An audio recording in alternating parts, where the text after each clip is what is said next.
Բուռն թռիչքի ժամանակ մի հյուծված հայր փորձում է հանգստացնել իր մանկանը, դատող հայացքների ներքո։ Սակայն ամեն ինչ փոխվում է, երբ առաջին կարգի խորհրդավոր մի կին օգնություն է առաջարկում, քաոսը վերածում է լռության։ Այն, ինչ սկսվում է որպես պարզ ժեստ, բացահայտում է խորը կապ, որը հավերժ կփոխի երեքի կյանքը։ Նախքան այս զարմանահրաշ պատմությունը լսելը, մի մոռացեք բաժանորդագրվել ալիքին ավելի շատ հուզիչ պատմությունների համար։ Թռիչքի բուռն պահերը ցնցում էին ինքնաթիռը, կարծես խաղալիք լիներ անհամբեր երեխայի ձեռքերում։ Մարկոսը ամուր բռնել էր իր արջի նստատեղը, իր մարմնի յուրաքանչյուր մկանունքի մեջ զգալով հոգնածության ծանրությունը։ 42 ժամ առանց քնի։ Նրա աչքերը կարմրել այտուցվել էին, արտացոլելով ֆիզիկականից շատ ավելի խորը հյուծվածություն։ Ծնկներին Պետրոսը լաց էր լինում այնպիսի ուժգնությամբ, որն անհնար էր թվում ընդամենը 10-ամսական մանկան համար։ Գիշերային թռիչքը մայրաքաղաք Երանից դեպի Գյումրի մղձավանջ էր։ Մարկոսը նստել էր ինքնաթիռ, ուղիղ գերեզմանատնից, դեռ հագին էր Ագնեսի, իր զոքանչի հուղարկավորության ժամանակ կրած նույն ջմրթված վերնաշապիկը։ Ագնեսը միակ մարդն էր, ով օգնում էր իրեն հոգ տանել փոքրիկ Պետրոսի մասին, Աննայի մահից ի վեր։ Ծննդաբերությունից հետո առաջացած բարդությունները 8 ամիս առաջ խլել էին կնոջը, նրան թողնելով մենակ նորածնի հետ մի ցավով, որը դեռ չգիտեր, թե ինչպես կրել։ Մանկան լացը արձագանքում էր ինքնաթիռի սրահում, արթնացնելով այլ ուղորների դժգոհ հայացքները, զայրացած շշուկները։ Մարկոսը յուրաքանչյուր հայացք զգում էր որպես դանակի հարված։ Նա ամեն ինչ փորձում էր հանգստացնել տղային, նրբորեն օրորելով նրան, մեղմ շշնջալով այն օրորոցայինները, որոնք սովոր էր երգել Աննան, առաջարկելով շիշը, որը փոքրիկը կտրականապես մերժում էր։ «Խնդրում եմ, Պետրոս, խնդրում եմ», մրմնջում էր նա, զգալով, թե ինչպես են արցունքները կուտակվում աչքերում։ Հայրիկն այստեղ է, ամեն ինչ կարգին է։ Բայց ոչինչ կարգին չէր։ Ոչինչ կարգին չէր արդեն երկար ժամանակ։ Մարկոսը աշխատում էր որպես համակարգչային տեխնիկ, սերվերների սպասարկման կենտրոնում, կրկնակի հերթափոխերով, հաշիվները վճարելու Պետրոսի խնամքը հոգալու համար։ Ամեն օր նա ավելի ու ավելի էր մոլորվում, ավելի անպատշաճ էր զգում իրեն, միաժամանակ հայր-մայր լինելու անհնարին խնդրի համար։ Մանուկը լացն ուժեղացրեց, երբ ինքնաթիռը անցավ բուռն թռիչքից մեկ գոտիով։ Մարկոսը զգաց, թե ինչպես է հուսահատությունը համակում իրեն։ Որոշ մարդիկ սկսեցին բարձր դժգոհել, այնքան բարձր, որ նա լսի մեկնաբանությունները անհարգալից վերաբերմունքի, երեխաների գիշերային թռիչքների մասին։ Նա ցանկանում էր անհետանալ, ցանկանում էր, որ երկիրը բացվեր, կուլ տար իրեն, իր ամոթի հյուծվածության հետ միասին։ Հենց այդ ժամանակ նրա նստատեղի վրա ստվեր ընկավ։ Մարկոսը աչքերը բարձրացրեց, մի էլեգանտ կին տեսավ միջանցքում կանգնած։ Նա պետք է մոտ 40-ից 45 տարեկան լիներ, հագին ուներ անթերի բլեյզեր, ուներ կատարելապես հարդարված շագանակագույն մազեր, նույնիսկ ժամեր տաց թռիչքից հետո։ Նրա կեցվածքում կար ինչ-որ բան, որը իշխանություն դաս էր արտահայտում, բայց նրա աչքերը ունեին մեղմ, գրեթե մայրական արտահայտություն։ «Կներեք», ասաց նա ցածր զսպված ձայնով, թեթակի թեքվելով Մարկոսի կողմը։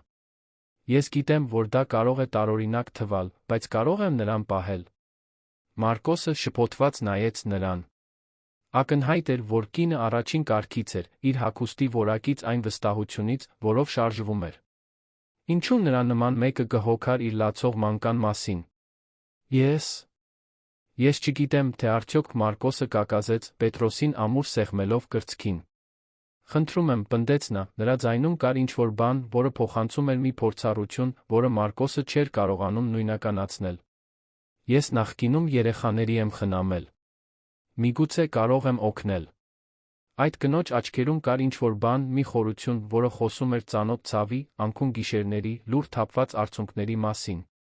Առանց լիովին հասկանալու, թե ինչու, Մարկոսը տեսավ, թե ինչպես է Պետրոսին մեկնում նրա կողմը։ «Շնորհակալություն», մրմնջաց նա, մանուկին անծանոթուհու գրկին փոխանցելով։ Այն, ինչ տեղի ունեցավ հաջորդիվ, գրեթե կախարդական էր։ Կինը Պետրոսին պահեց զարմանալի բնականությամբ, նրան հարմարեցնելով իր կրծքին այնպես, ինչպես Մարկոսը երբեք լիովին չէր կարողացել տիրապետել։ Նա սկսեց նրան օրորել ռիթմիկ ճշգրիտ շարժումներով, ինչ-որ բան շշնջալով այնքան ցածր, որ Մարկոսը չկարողանա լսել։ Մի քանի վայրկյանի ընթացքում Պետրոսի լացը մարեց։ Մեկ րոպեից էլ քիչ ժամանակում մանուկը լիովին հանգիստ էր, ուղղակիորեն նայելով կնոջ դեմքին, կարծես նրան ճանաչում էր նախորդ կյանքից։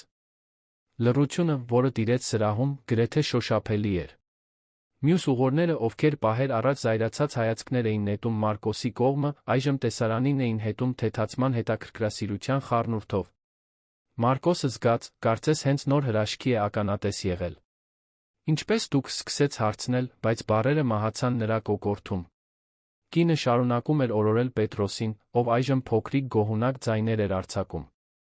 Նրա աչքերը հառած էին մանկանը, բայց Մարկոսը նկատեց մի բան, որը նրան սարսռացրեց, լուռ արցունքներ էին հոսում նրա այտերով։ Ես մի անգամ երեխա եմ խնամել, ասաց նա ցածր ձայնով, աչքերը չկտրելով Պետրոսից։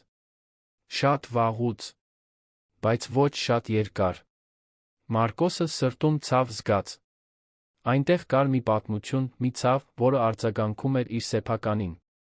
Նա ցանկանում էր ավելին հարցնել, բայց նրա ձայնի տոնը խանգարեց նրան։ Ինչ է նրա անունը, հարցրեց կինը, վերջապես աչքերը բարձրացնելով Մարկոսի վրա։ Պետրոս, պատասխանեց նա։ Աննայի Պետրոսը։ Աննան իմ կինն էր։ Կինը դանդաղ գլխով արեց, կարծես հասկանում էր այն ամենը, ինչ Մարկոսը չէր ասել։ Պետրոսը գեղեցիկ անուն է։ Եվ դուք պետք է շատ նվիրված հայր լինեք, որ նրա հետ մենակ եք ճանապարհորդում։ Մարկոսը դառը ծիծաղեց։ Նվիրված։ Ես չգիտեմ, թե ինչ եմ անում։ Ես կրկնակի հերթափոխերով եմ աշխատում, գիշերը 3 ժամ եմ քնում, եթե բախտս բերի, այդուհանդերձ զգում եմ, որ ամեն օր ձախողվում եմ նրա հետ։ Այն փաստը, որ այդքան եք անհանգստանում, արդեն ցույց է տալիս, թե ինչպիսի հայր եք դուք, մեղմ ասաց նա։ Հավատացեք ինձ, անհանգստությունը սիրո առաջին նշանն է։ Նրանք շշուկներով խոսեցին թռիչքի մնացած մասի ընթացքում, Պետրոսը խաղաղ քնած էր կնոջ գրկում։ Նա պատմեց, որ աշխատում է մի խոշոր ընկերությունում, շատ է ճանապարհորդում, բայց խուսափեց մանրամասներից։ Մարկոսը իր հերթին խոսեց իր վախերի մասին, այն մասին, թե ինչպես էր իրեն ծանրաբեռնված անբավարար զգում, այն մասին, թե ինչպես Աննայի կորուստը թողել էր մի դատարկություն, որը նա չգիտեր, թե ինչպես լրացնել։ Այդ կնոջ ներկայության մեջ կար ինչ-որ խորապես մխիթարող բան։ Նա լսում էր առանց դատողության, խրախուսական խոսքեր էր ասում, երբ տեղին էր, բայց հիմնականում պարզապես այնտեղ էր, պահելով իր որդուն, կարծես դա աշխարհի ամենաբնական բանն էր։ Երբ ինքնաթիռը սկսեց պատրաստվել վայրէջքին, նա նրբորեն Պետրոսին վերադարձրեց Մարկոսի գրկին։ Մանուկը թեթակի բողոքեց, բայց շուտով հարմարվեց հոր կրծքին։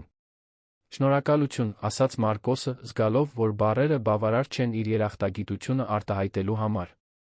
Դուք փրկեցիք իմ մտքի հանգիստը այս գիշեր։ Նա առաջին անգամ ժպտաց, տխուր, բայց անկեղծ ժպիտ։ Հաճելի էր նրան խնամելը։ Պետրոսը հատուկ երեխա է։ Ես նույնիսկ ձեր անունը չգիտեմ, ասաց Մարկոսը, հանկարծ գիտակցելով, որ իր ամենաներքին պատմությունը կիսել էր լիովին անծանոթի հետ։ Օլիվիա, պատասխանեց նա, ձեռքը մեկնելով։ Եվ հույս ունեմ, որ դուք Պետրոսը լավ կլինեք։ Մարկոսը սեղմեց նրա ձեռքը, զգալով մի կապ, որը չէր կարողանում բացատրել։ Մարկոս։ Եվ շատ շնորհակալ եմ, Օլիվիա։ Դուք չեք պատկերացնում, թե դա ինչ նշանակություն ուներ ինձ համար։ Երբ ինքնաթիռը վայրէջք կատարեց, Օլիվիան արագ վերադարձավ առաջին կարգ, իր իրերը վերցնելու։ Մարկոսը դիտում էր, թե ինչպես է նա հեռանում, զգալով կորստի տարօրինակ զգացում։ Այդ կինը հայտնվել էր իր կյանքում հենց այն պահին, երբ նա ամենաշատն էր նրա կարիքը զգում, հանգստացրել էր իր որդուն այնպես, ինչպես ինքը չէր կարողանում, այժմ անհետանում էր այնքան արագ, որքան հայտնվել էր։ Նա ավարտեց ճանապարհորդության ընթացքում իր հետ բերած քիչ իրերը դասավորելը, Պետրոսին դրեց սայլակի մեջ, սկսեց շարժվել դեպի ինքնաթիռի ելքը։ Մանուկը հանգիստ էր, հետաքրքրությամբ շուրջը նայելով, կարծես Օլիվիայի հետ հանդիպումը ինչ-որ հիմնարար բան էր փոխել նրա հոգեվիճակում։ Մարկոսը դեռ չգիտեր, բայց գիշերային թռիչքի ժամանակ այդ պատահական հանդիպումը պատրաստվում էր փոխել նրանց կյանքը այնպես, ինչպես նա երբեք չէր կարող պատկերացնել։ Մարկոսը իջավ ինքնաթիռից, դեռ մտորելով թռիչքի ընթացքում տեղի ունեցածի մասին։ Պետրոսը խաղաղ քնած էր սայլակում, կտրուկ հակադրություն այն անհանգիստ վիճակի հետ, որում նա գտնվում էր ընդամենը մի քանի ժամ առաջ։ Օլիվիայի, իր որդուն այդքան բնականորեն պահելու պատկերը դեռ կենդանի էր նրա մտքում, ինչպես նա այն զգացումը, որ այդ էլեգանտ կնոջ հետում ավելին կար։ Նա շարժվեց դեպի ժամանման սրահ, սայլակը մղելով այլ ուղորների միջով, ովքեր շտապում էին դեպի ուղեբեռի գոտիները։ Օդանավակայանը նույնիսկ այդ ուշ ժամին մարդաշատ էր, մարդիկ էին գալիս գնում, շուրջը բացվում էին հուզիչ հանդիպումներ, մելամաղձոտ հրաժեշտներ։ Հենց այդ ժամանակ Մարկոսը նկատեց անսովոր իրարանցում առաջին կարգի ելքի մոտ։ Այնտեղ կար մի փոքր խումբ մարդիկ, տեսախցիկներով լուսանկարչական բռնկումները սկսեցին կրակել։ Պապարացիներ։ Մարկոսը հոնքերը կիտեց, մտածելով, թե որ հայտնին է այդ թռիչքով։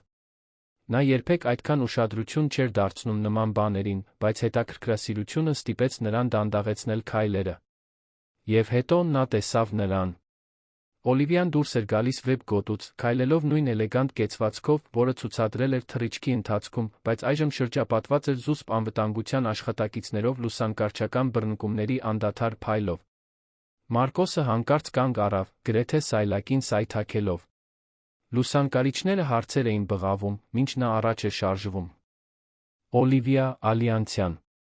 Հաստատում եք ընկերության միաձուլման մասին լուրերը։ Ճիշտ է, որ դուք թոշակի եք անցնելու։ Ո՞վ էր այն տղամարդը երեխայի հետ թռիչքի ժամանակ։ Մարկոսը զգաց, թե ինչպես է արյունը սառչում։ Օլիվիա Ալյանցյան։ Այս անունը նա գիտեր։ Նույնիսկ նա, ով չէր հետում բիզնես աշխարհին, գիտեր, թե ով էր Օլիվիա Ալյանցյանը։ Նա երկրի ամենահզոր գործադիր տնօրեններից մեկն էր, Հայաստանի խոշորագույն պաշտպանական օդատիեզերական տեխնոլոգիաների ընկերություններից մեկի գործադիր տնօրենը։ Լրատվամիջոցները նրան անվանում էին «Սառցե թագուհի», բիզնեսում անողոք լինելու անձնական կյանքում չափազանց զուսպ լինելու համբավի համար։ Եվ հենց այդ կինը պահել էր Պետրոսին իր գրկում թռիչքի ընթացքում, խոսել էր իր հետ, կարծես հին ծանոթներ լինեին, լուր լացել էր, օրորելով իր որդուն։ Մարկոսը կաթվածահար կանգնած էր, դիտելով տեսարանը։ Հենց այդ ժամանակ լուսանկարիչներից մեկը նկատեց նրան։ Տղամարդը տեսախցիկը շրջեց Մարկոսի Պետրոսի կողմը, լուսանկարչական բռնկումները սկսեցին կրակել նրա կողմը։ Սա է նա։ Սա երեխայի հայրն է, բղավեց պապարացիներից մեկը։ Օլիվիա Ալյանցյանը գաղտնի որդի ունի։ Իրավիճակը արագորեն քաոսի վերածվեց։ Ավելի շատ լուսանկարիչներ շրջվեցին Մարկոսի կողմը, ով իրեն շրջապատված տեսավ տեսախցիկներով բղավող հարցերով։ Պետրոսը արթնացավ իրարանցումից, սկսեց լաց լինել, վախեցած լուսանկարչական բռնկումներից, ճիչերից։ Խնդրում եմ, թողեք մեզ հանգիստ, խնդրեց Մարկոսը, փորձելով Պետրոսին պաշտպանել լուսանկարչական բռնկումներից, մղելով սայլակը, փորձելով փախչել ամբոխից։ Մենք կապ չունենք դրա հետ։ Բայց պապարացիները չհետքաշվեցին։ Հարցերն ավելի ինվազիվ դարձան։ Ինչքան ժամանակ է, ինչ միասին եք։ Երեխան նրանինն է։ Ինչու է նա թաքցրել հղիությունը։ Մարկոսը հուսահատ զգաց։ Պետրոսն ավելի ու ավելի բարձր էր լաց լինում, նա չգիտեր, թե ինչպես դուրս գալ այդ իրավիճակից։ Հենց այդ ժամանակ նա զգաց մի ամուր ձեռք իր ուսին։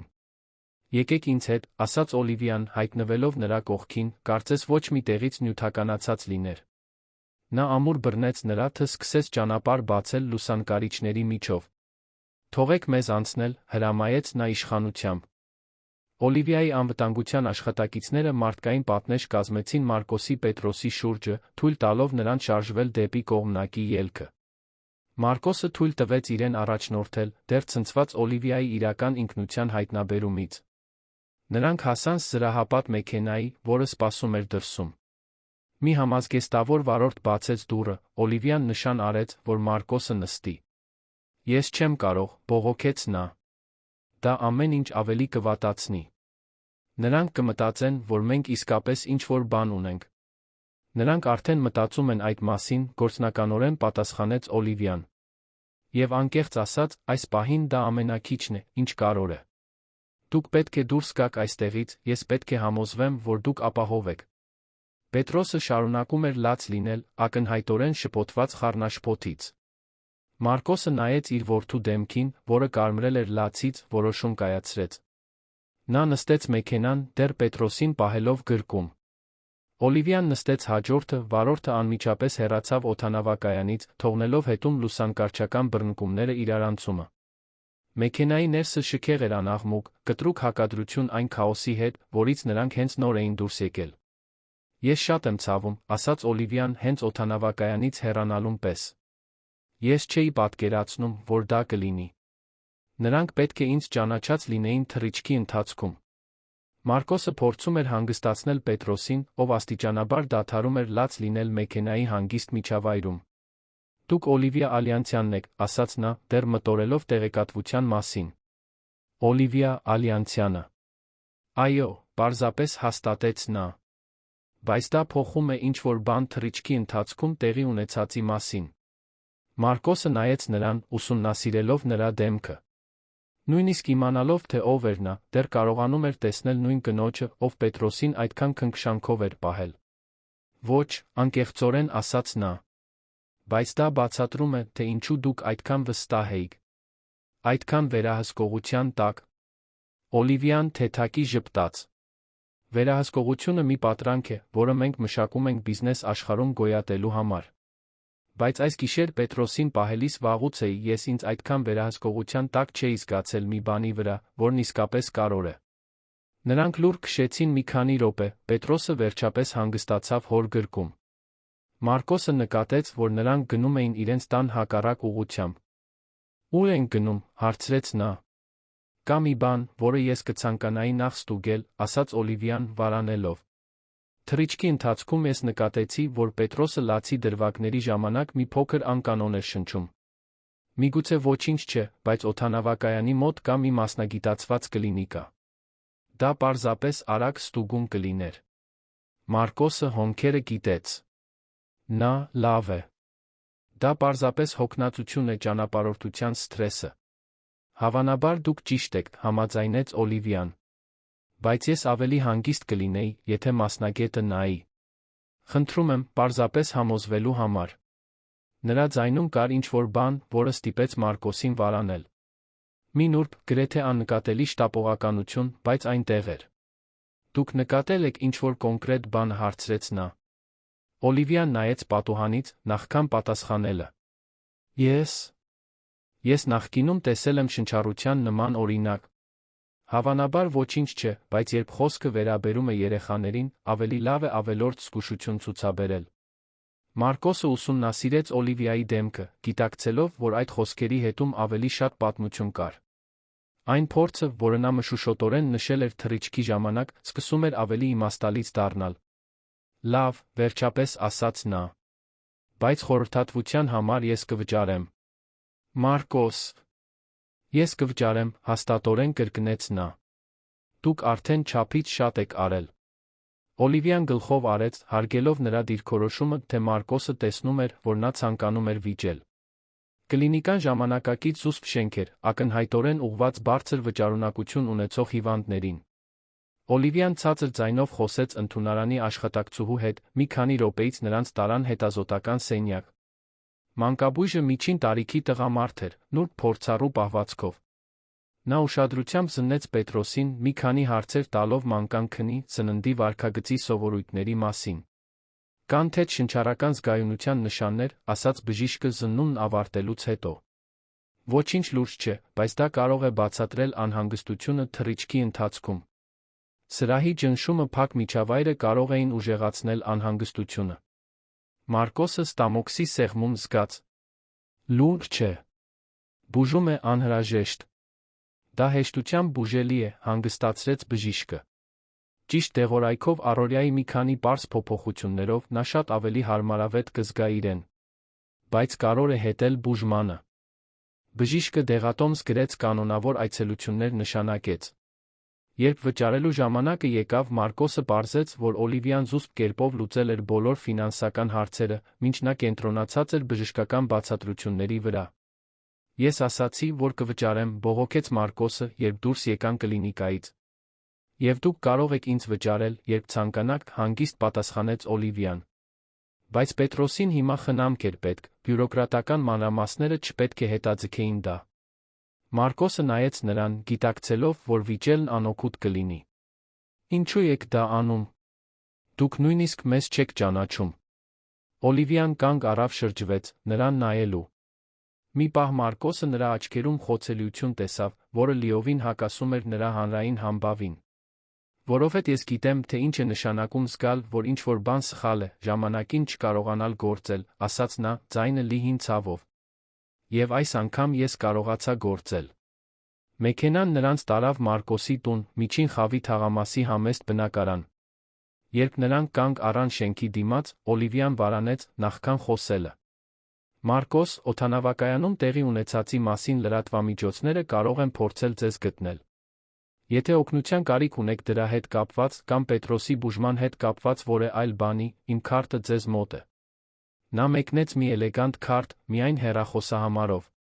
Ես չեմ ուզում ձեր բարեգործությունը, ասաց Մարկոսը, թե վերցրեց քարտը։ Դա բարեգործություն չէ, պատասխանեց Օլիվիան։ Դա երախտագիտություն է։ Վաղուց էի ես ինձ այդքան օգտակար չէի զգացել մի բանում, որն իսկապես կարևոր էր։ Մարկոսը իջավ մեքենայից, Պետրոսի իր ուղեբեռի հետ միասին, դիտելով, թե ինչպես է մեքենան անհետանում գիշերվա մեջ։ Նա նայեց իր ձեռքի քարտին, դեռ մտորելով այն ամենի մասին, ինչ տեղի էր ունեցել վերջին ժամերին։ Տանը, մինչ Պետրոսին քնեցնում էր նոր դեղամիջոցով, Մարկոսը մտածում էր գիշերվա իրադարձությունների մասին։ Երկրի ամենահզոր կանանցից մեկը հայտնվել էր իր կյանքում հենց այն պահին, երբ նա ամենաշատն էր նրա կարիքը զգում, խնամել էր իր որդուն, կարծես իր սեփականը լիներ, այժմ ապահովել էր, որ Պետրոսը ստանա հնարավոր լավագույն բժշկական խնամքը։ Եվ որքան էլ անհավատալի թվար, Մարկոսը զգում էր, որ այդ հանդիպումը դեռ նոր էր սկսվում։ 2 ամիս էր անցել ինքնաթիռում տեղի ունեցած այդ փոխակերպող գիշերից։ Մարկոսը վերսկսել էր իր աշխատանքային առօրյան, բայց այժմ Պետրոսը զգալիորեն ավելի հանգիստ էր, մանկաբույժի նշանակած բուժման շնորհիվ։ Մանուկն ավելի լավ էր քնում, ավելի քիչ էր լաց լինում, Մարկոսը զգում էր, որ վերջապես սկսում է հավասարակշռություն գտնել իր կյանքում, որպես միայնակ հայր։ Բուժումը կատարելապես գործել էր, հետագա խորհրդատվությունները ցույց էին տալիս, որ Պետրոսը առողջ նորմալ էր զարգանում։ Մարկոսը կրոնականորեն վճարում էր յուրաքանչյուր խորհրդատվության համար, վճռական լինելով պահպանել իր ֆինանսական անկախությունը, նույնիսկ եթե դա նշանակում էր ավելի շատ արտաժամյա աշխատանք կատարել սերվերային կենտրոնում։ Այս 2 ամսվա ընթացքում Մարկոսը Օլիվիայի մասին ավելի շատ էր մտածել, քան կցանկանար խոստովանել։ Նրա քարտը մնում էր իր դրամապանակում, բայց նա երբեք չէր համարձակվել զանգահարել։ Ինչ կասեր։ Ինչպես պատշաճ կերպով շնորհակալություն հայտներ նրան։ Եվ ամենակարևորը, ինչու նրա նման կինը կհոգար իր նման մեկի հետ կապ պահպանելու մասին։ Օդանավակայանում տեղի ունեցած հանդիպման մասին նորությունները շրջանառվել էին համացանցում մի քանի շաբաթ, շահարկող վերնագրերով, գործադիր տնօրենի խորհրդավոր տղամարդու միջ հնարավոր գաղտնի սիրավեպի մասին։ Բարեբախտաբար, պապարացիները չէին կարողացել լիովին նույնականացնել Մարկոսին, հանրային հետաքրքրությունը շուտով անցել էր այլ սկանդալների։ Հինգշաբթի կեսօր էր, երբ հեռախոսը զանգեց։ Մարկոսը տանն էր, վայելելով հանգստի հազվագյուտ օրը, իրերը կարգի բերելու Պետրոսի հետ ժամանակ անցկացնելու համար, ով խաղում էր հյուրասենյակի գորգի վրա, մի քանի պարզ խաղալիքներով։ Ալո, պատասխանեց նա, սպասելով, որ ինչ-որ հավաքագրում կամ հեռախոսային մարքեթինգ կլինի։ Մարկոս։ Սա Օլիվիան է։ Օլիվիա Ալյանցյանը։ Մարկոսը գրեթե գցեց հեռախոսը։ Նրա ձայնը անսխալական էր, նույնիսկ հեռախոսագծի միջով, այն զսպված, բայց ջերմ տոնը, որը նա անգիր արել էր թռիչքի ընթացքում։ Օլիվիա, ասաց նա, փորձելով թաքցնել զարմանքը։ Ինչպես եք։ Լավ, շնորհակալություն։ Իսկ Պետրոսը։ Ինչպես է նա իրեն զգում։ Շատ ավելի լավ, պատասխանեց Մարկոսը, նայելով մանուկին, ով հետաքրքրությամբ լսում էր զրույցը։ Բուժումը կատարելապես գործեց։ Նա ավելի հանգիստ է, հիմա ամբողջ գիշեր քնում է։ Շատ լավ, ասաց Օլիվիան, Մարկոսը կարողացավ լսել անկեղծ թեթացումը նրա ձայնում։ Ես մտածում էի ձեր մասին։ Այն մասին, թե ինչպես էր Պետրոսը այն օրը։ Մի դադար եղավ, Մարկոսը նկատեց, որ նա վարանում էր։ Օլիվիա, ամեն ինչ կարգին է։ Դուք անհանգիստ եք թվում։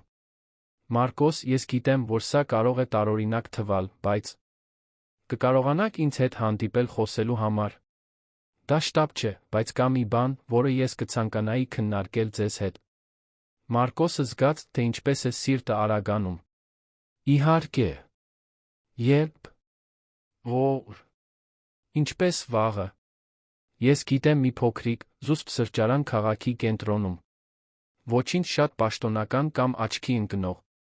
Նրանք պայմանավորվեցին հանդիպել հաջորդ օրվա կեսօրից հետո։ Անջատելուց հետո Մարկոսը նայում էր հեռախոսին, մտածելով, թե ինչ կարող էր Օլիվիան քննարկել։ Պետրոսը սողաց դեպի նա քաշեց նրա տաբատը, կարծես ուզում էր նրա ուշադրությունը։ Ինչ ես կարծում, Պետրոս, հարցրեց Մարկոսը, որդուն գրկելով։ Այն կինը, ով քեզ խնամեց ինքնաթիռում, ուզում է մեզ նորից տեսնել։ Պետրոսը պարզապես ժպտաց, մի քանի անհասկանալի ձայն արձակելով, որոնք Մարկոսը մեկնաբանեց որպես հավանություն։ Հաջորդ առավոտ Մարկոսը 3 անգամ զգեստափոխվեց, նախքան տնից դուրս գալը։ Նա չէր հասկանում, թե ինչու էր այդքան նյարդայնացած։ Դա պարզապես պատահական հանդիպում էր խոսելու համար, ոչ ավելին։ Բայց Օլիվիայի մեջ կար ինչ-որ բան, որը նրան անհանգիստ էր դարձնում, մի զգացում, որ նրա ներկայությունը ուներ այն ուժը, որը կարող էր փոխել իրերը այնպես, ինչպես նա չէր կարող կանխատեսել։ Նա սրճարան հասավ 15 րոպե շուտ, Պետրոսին կրելով Աննայից ժառանգած կենգուրուի պայուսակում։ Տեղը հենց այնպիսին էր, ինչպես Օլիվիան էր նկարագրել, փոքր, հարմարավետ զուսպ, որը հիմնականում հաճախում էին ուսանողներ ազատ մասնագետներ, ովքեր աշխատում էին նոութբուքերով։ Մարկոսը սրճարանի հետնամասում սեղան ընտրեց, պարզ սուրճ պատվիրեց, Պետրոսին հարմարավետ տեղավորելով կենգուրուի պայուսակում։ Մանուկը հետաքրքրությամբ դիտում էր շուրջը կատարվող շարժումը, երբեմն փոքրիկ ձեռքերը մեկնելով այլ հաճախորդների կողմը։ Օլիվիան ժամանեց ժամանակին, բայց Մարկոսը սկզբում գրեթե չճանաչեց նրան։ Նա հագին ուներ մուգ ջինսեր, պարզ սվիտեր, մազերը բաց էին առանց բարդ դիմահարդարման։ Նա ավելի երիտասարդ, ավելի խոցելի էր թվում, լիովին տարբեր այն անողոք գործադիր տնօրենից, որին նա տեսել էր թերթերի լուսանկարներում։ Բար, ասաց նա, սեղանին մոտենալով վարանող ժպիտով։ Բար, պատասխանեց Մարկոսը, ոտքի կանգնելով, նրան ողջունելու համար։ Դուք տարբեր եք։ Օլիվիան մեղմ ծիծաղեց։ Պատկերացրեք։ Երբեմն նույնիսկ սառցե թագուհիները հանգստյան օրեր են ունենում։ Նրանք նստեցին, Օլիվիան թեյ պատվիրեց։ Պետրոսը անմիջապես աշխուժացավ, նրան տեսնելով, լայն ժպիտով ձեռքերը մեկնելով նրա կողմը։ Ինչ-որ մեկը հիշում է Օլիվիա մորաքրոջը, կատակեց նա, ընդունելով ենթադրյալ հրավերը մատը մեկնելով, որպեսզի Պետրոսը կարողանա բռնել այն։ Ինչքան է մեծացել։ Շատ ավելի ուժեղ է։ Այո, դեղամիջոցը հսկայական տարբերություն մտցրեց, ասաց Մարկոսը։ Ես չգիտեմ, թե ինչպես շնորհակալություն հայտնեմ ձեր արածի համար։ Եթե դուք չնկատեիք շնչառական խնդիրը, դուք ի վերջո կնկատեիք, ընդհատեց Օլիվիան։ Դուք լավ հայր եք, Մարկոս։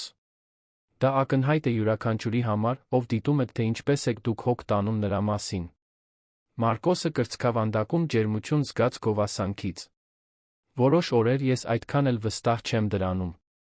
Լավ հայրերը հենց նրանք են, ովքեր իրենց հարցեր են տալիս, ասաց Օլիվիան, մելամաղձոտ արտահայտությամբ դիտելով Պետրոսին։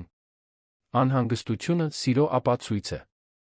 Նրանք մի քանի րոպե խոսեցին հաճելի բաների մասին, բայց Մարկոսը նկատեց, որ Օլիվիան անհանգիստ էր, կարծես քաջություն էր հավաքում կարևոր բան ասելու համար։ Մարկոս, վերջապես ասաց նա, ես պետք է ձեզ պատմեմ, թե ինչու եմ իրականում խնդրել մեզ հանդիպել։ Ես պատկերացնում էի, որ դա պարզապես Պետրոսի մասին իմանալու համար չէր, ասաց նա, փորձելով թե տոն պահպանել։ Օլիվիան հոգոց հանեց, թեյը խառնելով, առանց խմելու։ Ես անցնում եմ բարդ շրջանով իմ կարիերայում։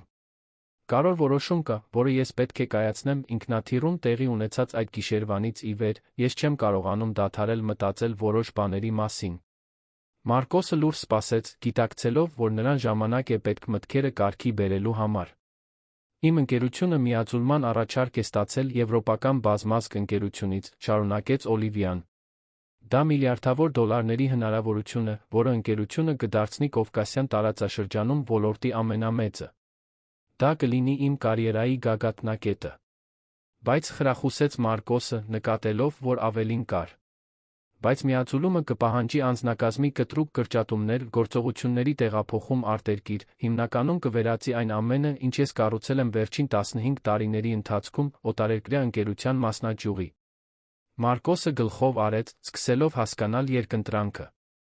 Եվ դուք դա չեք ուզում։ Ես միշտ մտածել եմ, որ ուզում եմ, խոստովանեց Օլիվիան։ Իշխանություն, աճ, առավելագույն շահույթ։ Բայց ձեզ հետ անցկացրած այդ գիշերից հետո։ Պետրոսին պահելուց ձեզ հետ ծնողության, կորստի, այն մասին, թե ինչն է իսկապես կարևոր, խոսելուց հետո ես սկսեցի կասկածել, թե արդյոք այս ուղին դեռ իմաստ ունի ինձ համար։ Պետրոսը հենց այդ պահին ուրախությամբ փոքրիկ ճիչ արձակեց, փորձելով հասնել Օլիվիայի թեյի բաժակին։ Նա ժպտաց հեռացավ բաժակից, թույլ տալով մանուկին խաղալ իր մատներով։ Գիտեք, թե ինչն է ինձ ամենաշատը դրոշմում այդ գիշերից, հարցրեց Օլիվիան, նայելով Պետրոսին։ Դա առաջին անգամն էր տարիներ շարունակ, որ ես ինձ անկեղծորեն օգտակար զգացի։ Ոչ թե օգտակար բաժնետերերի կամ եռամսյակային արդյունքների համար, այլ օգտակար իրական մարդու համար, իրական իրավիճակում։ Մարկոսը հույզերի ալիք զգաց։ Պետրոսը նույնպես ձեզ արձագանքեց այնպես, ինչպես ես երբեք չէի տեսել։ Կարծես դուք հատուկ կապ ունեք։ Երեխաները զգում են այնպիսի բաներ, որոնք մենք, մեծահասակներս, երբեմն կորցնում ենք, մեղմ ասաց Օլիվիան։ Նրանք ճանաչում են անկեղծությունը։ Իսկ ո՞րն է մյուս տարբերակը, հարցրեց Մարկոսը։ Եթե դուք չընդունեք միաձուլումը։ Օլիվիան խորը շունչ քաշեց, նախքան պատասխանելը։ Ընկերությունը վերածել այլ բանի։ Կենտրոնանալ այնպիսի նախագծերի վրա, որոնք իսկապես տարբերություն կմտցնեն տեխնոլոգիա հիվանդանոցների համար, անվտանգության համակարգեր դպրոցների համար, սարքավորումներ սոցիալական ծրագրերի համար։ Դա շատ ավելի քիչ շահութաբեր կլինի, բայց դա կլինի նշանակալի։ Կարծես դուք արդեն գիտեք, թե ինչ եք ուզում անել, նկատեց Մարկոսը։ Իմ գլուխը գիտի, ասաց Օլիվիան։ Իմ սիրտը նույնպես։ Բայց դա մի որոշում է, որը կազդի հարյուրավոր աշխատակիցների, միլիոնավոր ներդրումների վրա։ Ես չեմ կարող նման ընտրություն կատարել միայն զգացմունքների հիման վրա։ Պետրոսը սկսեց անհանգստանալ, Մարկոսը նրան ավելի լավ հարմարեցրեց կենգուրուի պայուսակում։ Կարող եմ մի բան հարցնել։ Ինչու եք ինձ դա պատմում։ Ես նկատի ունեմ, դուք պետք է ունենաք խորհրդատուներ, մենթորներ, մարդիկ, ովքեր շատ ավելի որակավորված են, քան ես, նման որոշումները քննարկելու համար։ Օլիվիան տխուր ժպտաց։ Հենց այդ պատճառով։ Իմ կյանքի բոլոր մարդիկ շահագրգռված են մեկ կամ մեկ այլ որոշման մեջ։ Ներդրողներ, աշխատակիցներ, տնօրենների խորհուրդ։ Դուք միակ մարդն եք, ում ես ճանաչում եմ, ով բացարձակապես ոչինչ չունի շահելու իմ ընտրությունից։ Մարկոսը մտածեց նրա խոսքերի մասին։ Իսկ եթե ես կարծիք ունենայի, դուք իսկապես կքննարկեիք այն։ Ես չէի խնդրի մեզ հանդիպել, եթե հետաքրքրված չլինեի ձեր կարծիքով, անկեղծորեն պատասխանեց Օլիվիան։ Մարկոսը նայեց Պետրոսին, ով այժմ քնած էր կենգուրուի պայուսակում, օրորվելով զրույցի մեղմ շարժումից։ Աննան միշտ ասում էր, որ լավագույն որոշումներն այն որոշումներն են, որոնք թույլ են տալիս մեզ նայել հայելու մեջ, առանց աչքերը շեղելու, վերջապես ասաց նա։ Եթե դուք ընտրեք փողը իշխանությունը, կկարողանաք ձեզ նայել հայելու մեջ 5 տարի անց։ Օլիվիան երկար լռեց, մտածելով Մարկոսի խոսքերի մասին։ Աննան կարծես շատ իմաստուն կին է եղել։ Այո, հաստատեց Մարկոսը։ Եվ նա ասում էր, որ երբ մենք իսկապես մոլորված ենք, պատասխանները սովորաբար գալիս են ամենաանսպասելի վայրերից։ Ինչպես պատահական հանդիպումը գիշերային թռիչքի ժամանակ, հարցրեց Օլիվիան ժպիտով։ Հենց այդպես, պատահական հանդիպումը գիշերային թռիչքի ժամանակ, համաձայնեց Մարկոսը։ Նրանք ավարտեցին իրենց ըմպելիքները ավելի հանգիստ մթնոլորտում, խոսելով ավելի թեթ թեմաների մասին։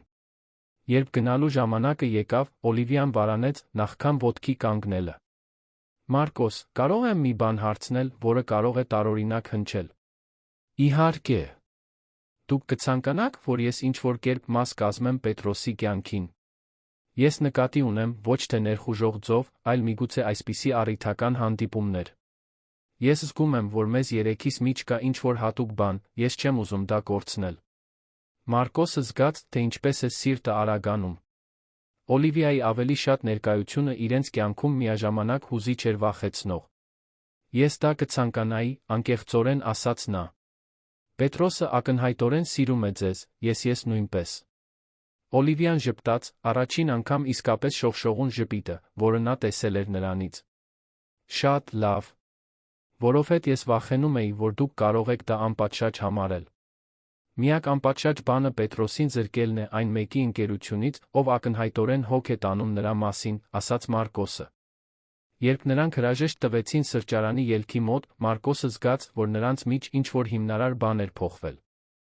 Այլս պարզապես երախտագիտություն կամ հանգամանք չէր, որը նրանց կապում էր։ Դա ինչ-որ նոր բանի սկիզբն էր, մի բան, որը ոչ ոք լիովին չէր կարող անվանել, բայց որը երկուսն էլ ճանաչում էին որպես չափազանց արժեքավոր, անտեսելու համար։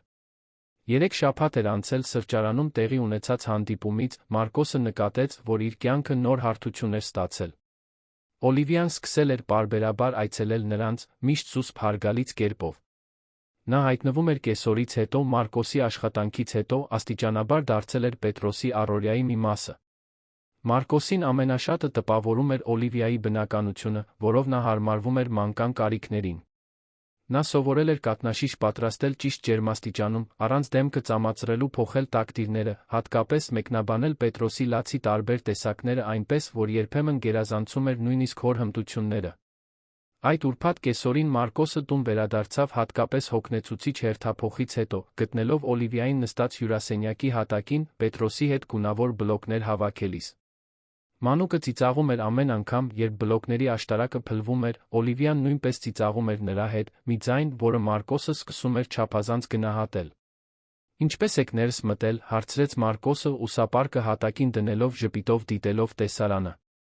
Տիկին Ֆիոնան թույլ տվեց ինձ ներս մտնել, բացատրեց Օլիվիան հղում անելով տարեց հարանուհուն, ով երբեմն օգնում էր հոգ տանել Պետրոսի մասին։ Պետրոսը լաց էր լինում, նա կարծում էր, որ ես կարող եմ օգնել։ Մարկոսը գլխով արեց։ Տիկին Ֆիոնան դարձել էր Պետրոսի համար որդեգրված տատիկ, նա ակնհայտորեն հավանություն էր տալիս Օլիվիայի ներկայությանը իրենց կյանքում։ Եվ հաջողվեց, հարցրեց Մարկոսը, նստելով նրանց կողքին հատակին։ Հաջողվեց, ասաց Օլիվիան, Պետրոսին գրկելով, երբ նա սողաց դեպի իրեն։ Բայց կարծում եմ, որ նա պարզապես կարոտել էր հայրիկին։ Պետրոսը ձգվեց Մարկոսի կողմը, ով նրան ընդունեց իր գրկում։ Բար, սիրելիս։ Ինչպես անցավ քո օրը Օլիվիա մորաքրոջ հետ։ Մենք գնացինք զբոսայգի, ասաց Օլիվիան։ Եվ Պետրոսը նոր ընկեր ձեռք բերեց, Լուկա անունով մի ոսկեգույն ռետրիվեր, որը պատկանում է մի տարեց զույգի, ովքեր ամեն կեսօր քայլում են։ Մարկոսը դիտեց Օլիվիայի դեմքը, երբ նա խոսում էր Պետրոսի հետ անցկացրած օրվա մասին։ Այնտեղ կար մի թեթություն, որը հակադրվում էր այն լարված կնոջ հետ, որին նա հանդիպել էր սրճարանում մի քանի շաբաթ առաջ։ Դուք կայացրել եք ձեր որոշումը միաձուլման մասին, հարցրեց նա։ Օլիվիայի ժպիտը թեթակի մարեց։ Կայացրել եմ։ Երկուշաբթի կմերժեմ առաջարկը։ Ինչպես եք ձեզ զգում դրա հետ կապված։ Սարսափած, անկեղծորեն խոստովանեց նա։ Բայց նա թեթացած։ Դա առաջին կարևոր որոշումն է, որը ես կայացնում եմ, հիմնվելով այն բանի վրա, ինչին իսկապես հավատում եմ, որ ճիշտ է, ոչ թե այն բանի վրա, ինչն ավելի շահութաբեր է։ Մարկոսը հպարտության ալիք զգաց նրա համար։ Աննան կհպարտանար ձեզնով։ Դուք կարծում եք, հարցրեց Օլիվիան անկեղծորեն հետաքրքրված լինելով նրա կարծիքով իր հանգուցյալ կնոջ մասին։ Համոզված եմ, ասաց Մարկոսը։ Նա միշտ հավատում էր, որ ամենաուժեղ մարդիկ նրանք են, ովքեր կարողանում են փոխել ուղղությունը, երբ հայտնաբերում են, որ սխալ ճանապարհին են։ Պետրոսը սկսեց անհանգստանալ, ազդարարելով, որ քաղցած է։ Մարկոսը վեր կացավ կաթնաշիշը պատրաստելու համար, բայց Օլիվիան առաջ անցավ։ Թող ես անեմ, ասաց նա։ Դուք հոգնած եք։ Մինչ Օլիվիան խոհանոցում կաթնաշիշն էր պատրաստում, Մարկոսը դիտում էր Պետրոսին, ով խաղում էր իր ոտքերի հետ գորգի վրա։ Սյուրռեալ էր, թե ինչպես էր իր կյանքը փոխվել վերջին ամիսներին։ Օլիվիայի ներկայությունը բերել էր ոչ միայն գործնական աջակցություն, այլ լիարժեքության զգացում, որը նա չգիտեր, որ բացակայում էր։ Մարկոս, ասաց Օլիվիան, խոհանոցից վերադառնալով կաթնաշիշով։ Կարող եմ ձեզ մի բան ցույց տալ։ Նա նստեց նրա կողքին գրպանից մի ծրար հանեց։ Հիշում եք, երբ դուք ասացիք, որ Աննան հավատում էր, որ պատասխանները գալիս են ամենաանսպասելի վայրերից։ Մարկոսը գլխով արեց, վերցնելով կաթնաշիշը սկսելով կերակրել Պետրոսին։ Դե, դուք Պետրոսը մի պատասխան էիք, որը ես չգիտեի, որ փնտրում էի, շարունակեց Օլիվիան։ Եվ դա ստիպեց ինձ մտածել, թե ինչպես կարող եմ հատուցել, ոչ միայն ձեզ, այլ ընտանիքների, ովքեր կարող են նույն դժվարությունների միջով անցնել։ Նա բացեց ծրարը, մի քանի փաստաթուղթ հանեց։ Ես ուզում եմ քաղաքային հիվանդանոցում մասնագիտացված մանկական բաժանմունք ստեղծել։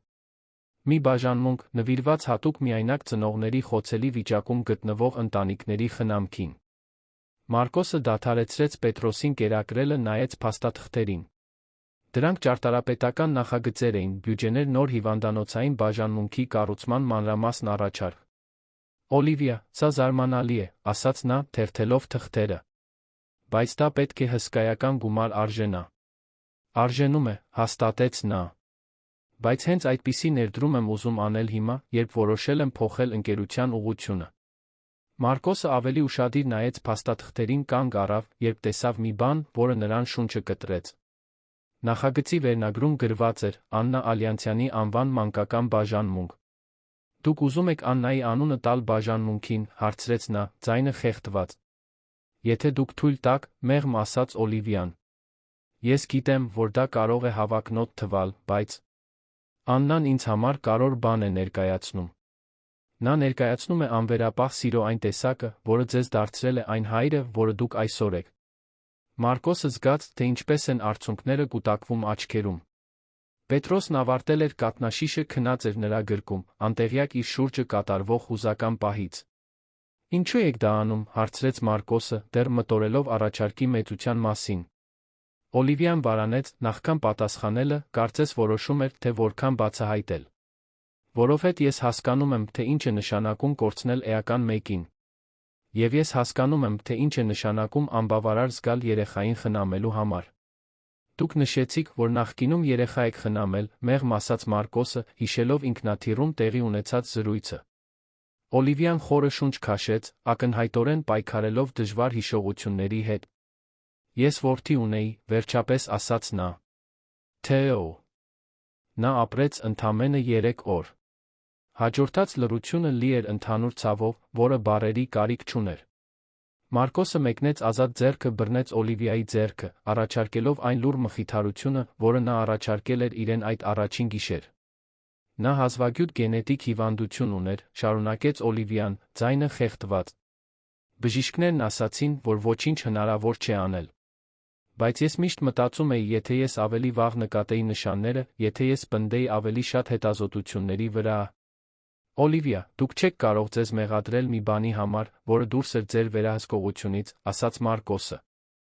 Տրամաբանորեն, ես դա գիտեմ, խոստովանեց նա։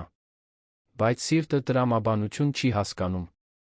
Տարիներ շարունակ ես այդ ցավը թաղել եմ աշխատանքում, ընկերության կառուցման մեջ, այն ամենի վրա վերահսկողություն փնտրելիս, ինչը կարող էի վերահսկել։ Եվ երբ դուք տեսաք Պետրոսին ինքնաթիռում, ես տեսա բոլոր հնարավորությունները, որոնք երբեք չունեցա Թեոյի հետ, ասաց Օլիվիան, արցունքները վերջապես հոսելով իր այտերով։ Ես տեսա մի հոր, ով այդքան էր հոգ տանում, որ պատրաստ էր ցանկացած ամոթի միջով անցնել, իր որդուն հանգստացնելու համար։ Ես տեսա մի մանուկի, ով խնամքի կարիք ուներ, որը ես կարող էի առաջարկել։ Եվ տարիներ շարունակ առաջին անգամ ես զգացի, որ կարող եմ անել մի բան, որն իսկապես կարևոր է։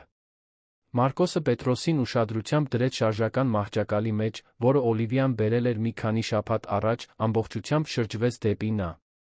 Եվ դուք արեցիք, ասաց նա։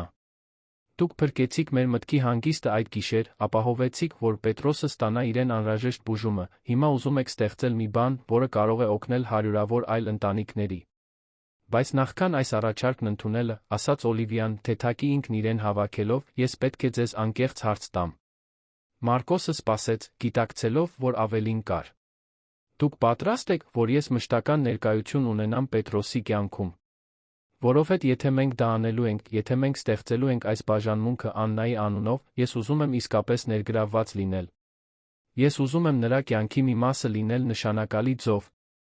Հարցը Մարկոսին անակնկալի բերեց, ոչ թե այն պատճառով, որ նա չէր մտածել դրա մասին, այլ այն պատճառով, որ այն ստիպում էր նրան առերեսվել զգացմունքների հետ, որոնցից նա խուսափում էր։ Ինչ եք կոնկրետ հարցնում։ Ես հարցնում եմ, թե արդյոք դուք կընդունեիք, որ ես լինեմ Պետրոսի համար մի տեսակ կնքամայր։ Մեկը, ով ներկա կլինի կարևոր իրադարձություններին, ով կօգնի դժվար որոշումների հարցում, ով կլինի կայուն կանացի կերպար նրա կյանքում։ Մարկոսը նայեց Պետրոսին, ով խաղաղ քնած էր մահճակալում։ Եվ ինչ եք դուք դրանից շահում։ Հնարավորություն լինել այն մայրը, որը երբեք չկարողացա լինել Թեոյի համար, ասաց Օլիվիան դաժան անկեղծությամբ։ Հնարավորություն Պետրոսին առաջարկել այն սերը խնամքը, որը չկարողացա տալ իմ սեփական որդուն։ Մարկոսը վեր կացավ, մոտեցավ պատուհանին, դիտելով դրսի փողոցի շարժումը, մինչ մտորում էր առաջարկի մասին։ Դա շատ ավելին էր, քան հիվանդանոցային բաժանմունքի ֆինանսավորումը։ Դա Օլիվիան էր, ով խնդրում էր դառնալ իրենց կյանքի անբաժանելի մասը։ Դուք ինձ հնարավորություն եք տալիս Պետրոսին տալ մի բան, որը ես երբեք չէի կարողանա տալ մենակ, վերջապես ասաց նա, շրջվելով դեպի նա. Մայրական կերպար։ Եվ դուք ինձ հնարավորություն եք տալիս զգալ մայրությունը այնպես, ինչպես երբեք չէի մտածել, որ նորից հնարավոր կլինի, պատասխանեց Օլիվիան։ Մարկոսը վերադարձավ բազմոցին, նստեց նրա կողքին։ Կա մի պայման։ Որը։ Եթե մենք դա անելու ենք, եթե դուք մշտական ներկայություն եք ունենալու Պետրոսի կյանքում, ապա դուք պետք է դադարեք ամեն ինչ ինքնուրույն հոգալ։ Մենք հիմա թիմ ենք, թիմերը կիսում են պատասխանատվություններն ու որոշումները։ Օլիվիան ժպտաց արցունքների միջով։ Դա ներառում է թույլ տալ ձեզ վճարել Պետրոսի ծախսերի ձեր բաժինը։ Դա ներառում է ամեն ինչ, հաստատեց Մարկոսը։ Բժշկական ծախսեր, կրթության վերաբերյալ որոշումներ, նույնիսկ հիվանդանոցային բաժանմունքի նախագիծը։ Եթե մենք դա միասին ենք անում, ամեն ինչ միասին ենք անում։ Համաձայնություն կայացվեց, ասաց Օլիվիան, ձեռքը մեկնելով։ Մարկոսը սեղմեց նրա ձեռքը, բայց այն բաց թողնելու փոխարեն նրան քաշեց գրկելու։ Բարի գալուստ ընտանիք, մրմնջաց նա։ Երբ նրանք բաժանվեցին, Պետրոսը արթնացել էր, նրանց էր դիտում իր մեծ, հետաքրքրասեր աչքերով։ Օլիվիան վեր կացավ, նրան գրկեց, Պետրոսը անմիջապես փաթաթվեց նրան։ Բար, սիրելիս, մեղմ ասաց նա։ Օլիվիա մորաքույրը շատ երկար կմնա մոտակայքում։ Մարկոսը դիտում էր տեսարանը, զգալով երախտագիտության, հույսի սիրո խառնուրդ, որը աճում էր այնպես, ինչպես նա երբեք չէր պատկերացրել, որ հնարավոր կլինի։ Դա նույն սերը չէր, որը նա զգացել էր Աննայի հանդեպ, բայց դա իրական էր, խորը փոխակերպող։ Եվ Աննայի մահից ի վեր առաջին անգամ Մարկոսը իրեն թույլ տվեց հավատալ, որ ապագան կարող է ավելի լավ լինել, քան այն անցյալը, որը նա կորցրել էր։ Հաջորդող ամիսները երեքի կյանքում բերեցին աստիճանական, բայց խորը փոփոխություն։ Օլիվիան մերժել էր միաձուլումը իր ընկերության ներդրումները վերաուղղել սոցիալական նախագծերին, սկսելով Աննա Ալյանցյանի անվան մանկական բաժանմունքից։ Նախագիծը ընթացքի մեջ էր, բացումը նախատեսված էր 6 ամսից, արդեն հետաքրքրություն էր առաջացրել այլ հիվանդանոցների մոտ նմանատիպ նախաձեռնությունների համար։ Մարկոսը իր հերթին, իրեն որպես հայր բացահայտել էր նոր կերպարով։ Օլիվիայի հետ պատասխանատվությունները կիսելով, նա իրեն ավելի վստահ, քիչ ծանրաբեռնված էր զգում։ Պետրոսը, այժմ 15 ամսական, իր առաջին քայլերն էր արել Մարկոսի հյուրասենյակում, Օլիվիան նրա կողքին ուրախանում էր, կարծես իր սեփական որդին լիներ։ Նրանց ստեղծած առօրյան գործում էր որպես լավ փորձված պար։ Օլիվիան գալիս էր ամեն երեքշաբթի-հինգշաբթի, աշխատանքից հետո հանգստյան օրերն անցկացնում էր նրանց հետ։ Նա սովորել էր պատրաստել Պետրոսի սիրելի շիլաները, ավելի լավ էր ճանաչում նրա քնի առօրյան, քան շատ կենսաբանական մայրեր, Պետրոսը ակնհայտորեն նրան ճանաչում էր որպես անվտանգության սիրո կերպար։ Երկուշաբթի առավոտ էր, երբ ամեն ինչ փոխվեց։ Մարկոսը աշխատանքի էր, երբ հեռախոսազանգ ստացավ, որը կփոխեր իրենց կյանքի ընթացքը։ Մարկոս Սիլվա, հարցրեց հեռախոսի մյուս կողմից մի պրոֆեսիոնալ ձայն։ Այո, ես եմ։ Սա Քնար Սալենյանն է, Tech System Solutions-ից։ Կցանկանայի ձեզ հետ զրուցել աշխատանքի հնարավորության մասին։ Մարկոսը հոնքերը կիտեց։ Երբեք չէր լսել այդ ընկերության մասին, բայց անունը տպավորիչ էր հնչում։ Ինչպիսի՞։ Հնարավորություն։ Մենք զարգացող տեխնոլոգիական ընկերություն ենք, մենք փնտրում ենք տեխնիկական համակարգող մեր նոր մասնաճյուղի համար մայրաքաղաքում։ Ձեր պրոֆիլը գրավել է մեր ուշադրությունը մի քանի նախագծերի միջոցով, որոնք դուք մշակել եք սերվերային կենտրոնում։ Մարկոսը ուղղվեց աթոռին։ Տեխնիկական համակարգող։ Հենց այդպես։ Դուք պատասխանատու կլինեք 10 տեխնիկներից բաղկացած թիմը ղեկավարելու, նոր համակարգեր ներդնելու, ենթակառուցվածքների խոշոր նախագծերը վերահսկելու համար։ Սկզբնական աշխատավարձը կլինի ձեր ներկա աշխատավարձի եռապատիկը, կառուցվածքային կարիերայի պլանով։ Մարկոսը զգաց, թե ինչպես է սիրտը արագանում։ Դա այն հնարավորությունն էր, որի մասին նա երազել էր, բայց երբեք չէր մտածել, որ հնարավոր կլինի։ Որոնք կլինեն պահանջները։ Ամբողջական նվիրում, երբեմնի գործուղումներ, անհրաժեշտության դեպքում երկարաձգված ժամերով աշխատելու հնարավորություն։ Մենք գիտենք, որ դուք փոքր երեխա ունեք, ուստի մենք առաջարկում ենք գերազանց ընտանեկան առողջապահական պլան, մանկապարտեզի աջակցություն։ Մարկոսը շնորհակալություն հայտնեց հանդիպում նշանակեց հաջորդ շաբաթվա համար, բայց նրա միտքն արդեն վազում էր հետանքների մասին։ Դա հնարավորություն էր, որը կարող էր ապահովել Պետրոսի ֆինանսական ապագան, բայց նա կնշանակեր ավելի քիչ ժամանակ նրա հետ լինելու համար։ Եվ ինչպես դա կազդի այն դինամիկայի վրա, որը նրանք կառուցել էին Օլիվիայի հետ։ Այդ գիշեր, երբ Օլիվիան եկավ Պետրոսին օգնելու, Մարկոսը որոշեց պատմել առաջարկի մասին։ Սա հրաշալի է, բացականչեց նա, անկեղծորեն ոգորված։ Դա հենց այնպիսի ճանաչում է, որին դուք արժանի եք։ Դուք կարծում եք, հարցրեց Մարկոսը, զարմացած դրական արձագանքից։ Ես կարծում էի, որ դուք կանհանգստանաք, թե ինչպես դա կազդի մեր առօրյայի վրա։ Օլիվիան դադարեց խաղալ Պետրոսի հետ, լրջորեն նայեց նրան։ Մարկոս, ես երբեք չեմ խանգարի ձեր մասնագիտական աճին։ Եթե այս հնարավորությունը լավ է ձեզ Պետրոսի համար, ապա մենք պետք է գտնենք միջոց այն հաջողելու համար։ Բայց դա կնշանակի ավելի քիչ ժամանակ միասին, ավելի բարդ ժամեր։ Եվ դա նա կնշանակի ֆինանսական անվտանգություն Պետրոսի համար, ավելի լավ հնարավորություններ նրա ապագայի համար, մասնագիտական իրականացում ձեզ համար, ընդհատեց Օլիվիան։ Դրանք փոխհատուցումներ են, որոնք ցանկացած ընտանիք անում է։ Ընտանիք բառը արձագանքեց նրանց միջ։ Վերջին ամիսներին նրանք բնականաբար սկսել էին իրենց այդպես անվանել, բայց Օլիվիայի այդքան պատահականորեն ասելը դեռ ստիպում էր Մարկոսի սիրտը արագանալ։ Իսկ դուք, հարցրեց Մարկոսը։ Ինչպես է ընթանում ընկերության վերակառուցումը։ Օլիվիայի դեմքը թեթակի մշուշվեց։ Լավ, վատ։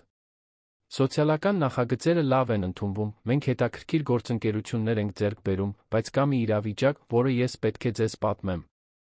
Մարկոսը Պետրոսին դրեց մանկական մանեժի մեջ, ամբողջությամբ շրջվեց դեպի Օլիվիան։ Ինչ է պատահել։ Մենք առաջարկ ենք ստացել միջազգային կոնսորցիումից։ Նրանք ուզում են, որ մեր ընկերությունը ղեկավարի ընդլայնման նախագիծը Կովկասյան տարածաշրջանի 5 երկրներում։ Դա կլինի ընկերության պատմության ամենամեծ պայմանագիրը։ Սա ֆանտաստիկ է, ասաց Մարկոսը, թե Օլիվիայի արտահայտությունից նկատեց, որ ավելին կար։ Ֆանտաստիկ է, համաձայնեց նա։ Բայց դա կպահանջի, որ ես տեղափոխվեմ Վրաստան առնվազն 2 տարով, անձամբ վերահսկելու գործողությունները։ Մարկոսը զգաց, կարծես բռունցքով հարվածել էին իր ստամոքսին։ 2 տարի։ Առնվազն։ Հնարավոր է 3։ Եվ հնարավոր չէր լինի դա անել հեռակա կարգով, պայմանագիրը նշում է անձնական վերահսկողություն։ Նրանք լռեցին մի պահ, երկուսն էլ մտորելով հետանքների մասին։ Պետրոսը ուրախ խաղում էր մանեժի մեջ, անտեղյակ այն զրույցից, որը փոխում էր իրենց կյանքի ընթացքը։ Երբ պետք է որոշեք, հարցրեց Մարկոսը։ Նրանք 2 շաբաթից պատասխան են ուզում։ Մարկոսը վեր կացավ, մոտեցավ պատուհանին, դիտելով փողոցը, որտեղ Պետրոսն արել էր իր առաջին քայլերը, որտեղ նրանք կառուցել էին մի առօրյա, որը մշտական էր թվում։ Իսկ դուք ինչ եք ուզում անել։ Ես չգիտեմ, խոստովանեց Օլիվիան։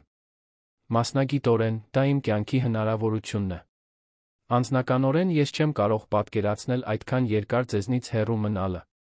Բայց դուք չեք կարող հրաժարվել նման հնարավորությունից մեր պատճառով, ասաց Մարկոսը, շրջվելով դեպի նա։ Ինչու ոչ, հարցրեց Օլիվիան։ Դուք դարձել եք իմ կյանքի ամենակարևոր բանը։ Նրա ձայնի անկեղծությունը ստիպեց Մարկոսին մոտենալ նրան։ Օլիվիա, դուք հրաժարվեցիք միլիարդավոր դոլարների միաձուլումից, վերաուղեցիք ձեր ամբողջ ընկերությունը, ստեղծեցիք հիվանդանոցային բաժանմունք։ Դուք չեք կարող ամեն ինչից հրաժարվել մեզ համար։ Ես ոչնչից չհրաժարվեցի, հաստատորեն ասաց նա։ Ես ընտրեցի այն, ինչն իսկապես կարևոր է ինձ համար։ Կա տարբերություն։ Պետրոսը սկսեց լաց լինել, ազդարարելով, որ հոգնած է։ Օլիվիան ավտոմատ կերպով վեր կացավ, գնաց նրան վերցնելու, սկսելով նրան մեղմորեն օրորել։ Բայց ինչ կլինի, եթե երրորդ տարբերակ լինի, հարցրեց Մարկոսը, միտքը սկսելով ձավորվել իր մտքում։ Ինչպես այդպես։ Իսկ եթե ես Պետրոսը ձեզ հետ գնանք։ Օլիվիան դադարեցրեց Պետրոսին օրորելը, զարմացած նայեց Մարկոսին։ Դուք դա կանեիք։ Ինչու ոչ։ Իմ նոր աշխատանքի հնարավորությունը դեռ կլինի 2 տարի հետո, Պետրոսը կշահի այլ մշակույթներ ճանաչելուց, վաղ տարիքից իսպաներեն սովորելուց։ Մարկոս, դուք խոսում եք երկիրը փոխելու, ամեն ինչ թողնելու մասին։ Ես խոսում եմ մեր ընտանիքը միասին պահելու մասին, ասաց Մարկոսը, զարմացնելով ինքն իրեն իր զգացմունքների պարզությամբ։ Մենք 3-ս։ Միասին։ Օլիվիան ծանր նստեց բազմոցին, դեռ պահելով Պետրոսին։ Դուք իսկապես դա կանեիք։ Ամեն ինչ կթողնեիք այստեղ։ Մարկոսը նստեց նրա կողքին։ Ինչ եմ ես իրականում թողնում։ Վատ վարձատրվող աշխատանք, վարձակալած բնակարան, մի քանի մակերեսային ընկերություն։ Իմ կյանքի միակ իսկապես կարևոր բանը դուք երկուստ եք։ Իսկ եթե չստացվի։ Իսկ եթե մենք հայտնաբերենք, որ անհամատեղելի ենք միասին ապրելով այլ երկրում, գործ ունենալով տարբեր սթրեսների ճնշումների հետ։ Իսկ եթե ստացվի, հակադարձեց Մարկոսը։ Իսկ եթե մենք հայտնաբերենք, որ միասին ավելի ուժեղ ենք, քան առանձին։ Պետրոսը քնած էր Օլիվիայի գրկում, նա նրան էր դիտում անսահման քնքշանքի արտահայտությամբ։ Դուք համոզված եք դրանում, Մարկոս։ Որովհետև եթե մենք դա անելու ենք, դա պետք է լինի մի որոշում, որը մենք միասին ենք կայացնում, ամբողջությամբ։ Ես համոզված եմ, որ չեմ ուզում իմանալ, թե ինչպես է ապրել առանց ձեզ, անկեղծորեն ասաց Մարկոսը։ Եվ ես համոզված եմ, որ Պետրոսը արժանի է մեծանալու այն երկու ծնողների հետ, որոնց մենք ընտրեցինք լինել նրա համար։ Երկու ծնող, մեղմ կրկնեց Օլիվիան, կարծես բառերը փորձարկելով։ Դա է, չէ, ինչ մենք ենք, հարցրեց Մարկոսը։ Կարևոր չէ, որ մենք ամուսնացած չենք, կարևոր չէ, թե ինչպես ենք հասել դրան։ Մենք երկուսս էլ նրա ծնողներն ենք հիմա։ Օլիվիան ժպտաց, Մարկոսը տեսավ, թե ինչպես են արցունքները կուտակվում նրա աչքերում։ Դուք ճիշտ եք։ Հենց դա էլ մենք ենք։ Նրանք լուռ նստեցին մի պահ, Պետրոսը խաղաղ քնած նրանց միջ, խորհրդանշելով այն կապը, որը ձևավորվել էր երեքի միջ։ Ուրեմն մենք գնում ենք Վրաստան, հարցրեց Մարկոսը։ Եթե դուք համոզված եք, ասաց Օլիվիան։ Որովհետև այն պահից, երբ մենք կայացնենք այդ որոշումը, հետդարձ չկա։ Մենք կառուցելու ենք լիովին նոր կյանք, միասին։ Ես պատրաստ եմ դրան, ասաց Մարկոսը։ Հարցն այն է, դուք պատրաստ եք։ Օլիվիան նայեց Պետրոսին, հետո Մարկոսին, վերջապես ժպտաց։ Ես ամբողջ կյանքս մենակ եմ կառուցել բաներ։ Ժամանակն է իմանալու, թե ինչ կարող եմ կառուցել իրական ընտանիքի հետ։ Մարկոսը բռնեց Օլիվիայի ազատ ձեռքը մեղմ սեղմեց այն։ Ուրեմն եկեք կառուցենք ինչ-որ զարմանալի բան։ Այդ գիշեր, երբ Օլիվիան հեռացավ, Մարկոսը արթուն էր, դիտելով, թե ինչպես է Պետրոսը քնում, մտածելով, թե ինչպես կարող է կյանքը այդքան անսպասելիորեն փոխել ուղղությունը։ Մի փոքր ավելի քան 1 տարի առաջ նա հուսահատ ծանրաբեռնված հայր էր, ամեն օր գոյատելու համար պայքարող։ Հիմա նա պլանավորում էր փոխել երկիրը այն կնոջ հետ, ով դարձել էր իր զուգընկերը բառի բոլոր իմաստներով։ Եվ Աննայի մահից ի վեր առաջին անգամ Մարկոսը իրեն թույլ տվեց հավատալ, որ ապագան կարող է ավելի լավ լինել, քան այն անցյալը, որը նա կորցրել էր։ 6 ամիս անց Մարկոսը նորից օդանավակայանում էր, բայց այս անգամ փորձը լիովին տարբեր էր։ Պետրոսը, այժմ գրեթե 2 տարեկան, աշխույժ խաղում էր Օլիվիայի գրկում, մինչ նրանք սպասում էին Թբիլիսի մեկնելուն։ Տարբերությունը ավելի քան 1 տարի առաջվա այդ ճակատագրական գիշերվա հետ զարմանալի էր։ Աննա Ալյանցյանի անվան մանկական բաժանմունքը բացվել էր 2 շաբաթ առաջ, հուզիչ արարողության ժամանակ, որտեղ Մարկոսը Պետրոսը կտրեցին խորհրդանշական ժապավենը։ Տեսնել Աննայի անունը բաժանմունքի մուտքի մոտ, իմանալով, որ այն կօգնի հարյուրավոր ընտանիքների նմանատիպ իրավիճակներում, ինչ նրանք էին ապրել, Մարկոսի կյանքի ամենանշանակալի պահերից մեկն էր։ Հայրիկ, թռիր, ասաց Պետրոսը, պատուհանից մատնացույց անելով թռիչքուղու վրա գտնվող ինքնաթիռները։ Այո, սիրելիս, մենք կթռչենք, ասաց Մարկոսը, դեռ զարմանալով Պետրոսի լեզվի զարգացման վրա։ Եվ այս անգամ դա շատ ավելի հանգիստ ճանապարհորդություն կլինի։ Օլիվիան ժպտաց։ Հայտնի վերջին խոսքը կատակեց նա, բայց նրա արտահայտության մեջ կար մի հանգստություն, որն արտացոլում էր, թե ինչպես էին իրենց կյանքերը հավասարակշռություն գտել։ Վերջին ամիսները հուզական ամերիկյան գնացք էին եղել։ Միասին Վրաստան տեղափոխվելու որոշումը միայն սկիզբն էր մի շարք գործնական հուզական փոփոխությունների, որոնց նրանք ստիպված էին դիմակայել։ Կային փաստաթղթեր, որոնք պետք է պատրաստվեին Թբիլիսիում տուն գտնելու խնդիր, Պետրոսի խնամակալության իրավական հարցը լուծելու համար, հատկապես դժվար խոսակցություններ այն մասին, թե կոնկրետ ինչ էր նշանակում ընտանիք լինելը։ Խնամակալության հարցը հատկապես նուրբ էր։ Մարկոսը ցանկանում էր, որ Օլիվիան ունենար Պետրոսի որդեգրող մոր իրավական ճանաչում, բայց դա պահանջում էր բարդ բյուրոկրատական գործընթացներ։ Հենց Օլիվիան առաջարկեց այլընտրանք, նա Պետրոսին կորդեգրեր օրինականորեն Վրաստանում հաստատվելուց հետո, որտեղ օրենքներն ավելի ճկուն էին նման դեպքերի համար։ Մարկոս, ասաց Օլիվիան, ընդհատելով նրա մտքերը, կա մի բան, որը ես ուզում եմ ձեզ տալ, նախքան մենք կմեկնենք։ Նա պայուսակից մի փոքր փաթեթ հանեց տվեց Մարկոսին։ Ներսում կար արծաթյա կախազարդ, 3 ոճավորված, միահյուսված ֆիգուրներով, 2 մեծ մեկ փոքր մեջտեղում։ Դա ներկայացնում է մեր ընտանիքը, բացատրեց Օլիվիան։ Կարծում էի, որ դուք կարող եք այն կրել Աննայի կախազարդի հետ միասին։ Մարկոսը վերցրեց այն կախազարդը, որը միշտ իր հետ էր կրում, այն, որը Աննան տվել էր իրեն մահից առաջ։ Մի պահ նա վարանեց։ 2 կախազարդերը միասին կրելը կարծես խորը բան էր խորհրդանշում այն մասին, թե ինչպես կարող են անցյալը ներկան համատեղ գոյություն ունենալ։ Աննան կհավաներ դա, վերջապես ասաց նա, 2 կախազարդերը դնելով իր վզին։ Նա միշտ ասում էր, որ սերը չի նվազում, երբ կիսվում է, այլ միայն բազմապատկվում է։ Պետրոսը հենց այդ պահին ձգվեց Օլիվիայի գրկում դիպավ Մարկոսի վզի կախազարդերին։ Փայլում է, բացականչեց նա, հիացած մետաղի վրա լույսի արտացոլումից։ Այո, սիրելիս, փայլում է, համաձայնեց Մարկոսը, Պետրոսին գրկելով։ Երբ նրանք վերջապես նստեցին ինքնաթիռ, Մարկոսը նկատեց, որ մի քանի մարդ ճանաչել էր նրանց։ Այն գործադիր տնօրենի պատմությունը, ով հրաժարվել էր միլիարդավոր դոլարների միաձուլումից, հիվանդանոցային բաժանմունք ստեղծելու համար, դարձել էր ազգային ոգեշնչման աղբյուր։ Նրանց կազմած ոչ ավանդական ընտանիքի լուսանկարները երբեմն շրջանառվում էին սոցիալական ցանցերում։ Բայց այս անգամ հայացքները հիացմունքի քնքշանքի էին, ոչ թե ներխուժող հետաքրքրասիրության։ Մի բորտուղեկ ցորթուհի մոտեցավ, երբ նրանք հարմարվում էին առաջին կարգում, Օլիվիայի ընկերության կողմից տրամադրված անվճար բարելավում։ Դուք Աննայի մանկական բաժանմունքի ընտանիքն եք, չէ՞, հարցրեց բորտուղեկ ցորթուհին ջերմ ժպիտով։ Այո, հաստատեց Օլիվիան։ Իմ քույրը անցյալ շաբաթ իր որդուն տարել էր այնտեղ։ Նա ասաց, որ երբեք այդքան քնքշանքով պրոֆեսիոնալիզմով չի վերաբերվել։ Դուք կյանքեր եք փոխում։ Երբ բորտուղեկ ցորթուհին հեռացավ, Մարկոսը նայեց Օլիվիային։ Դուք զղջում եք։ Այդքան շատ փողից հրաժարվելու համար, դա անելու համար։ Նայեք ձեր շուրջը, Մարկոս, ասաց Օլիվիան, ժեստ անելով Պետրոսի կողմը, ով հիացած էր առաջին կարգի նստատեղի բոլոր կոճակներով էկրաններով։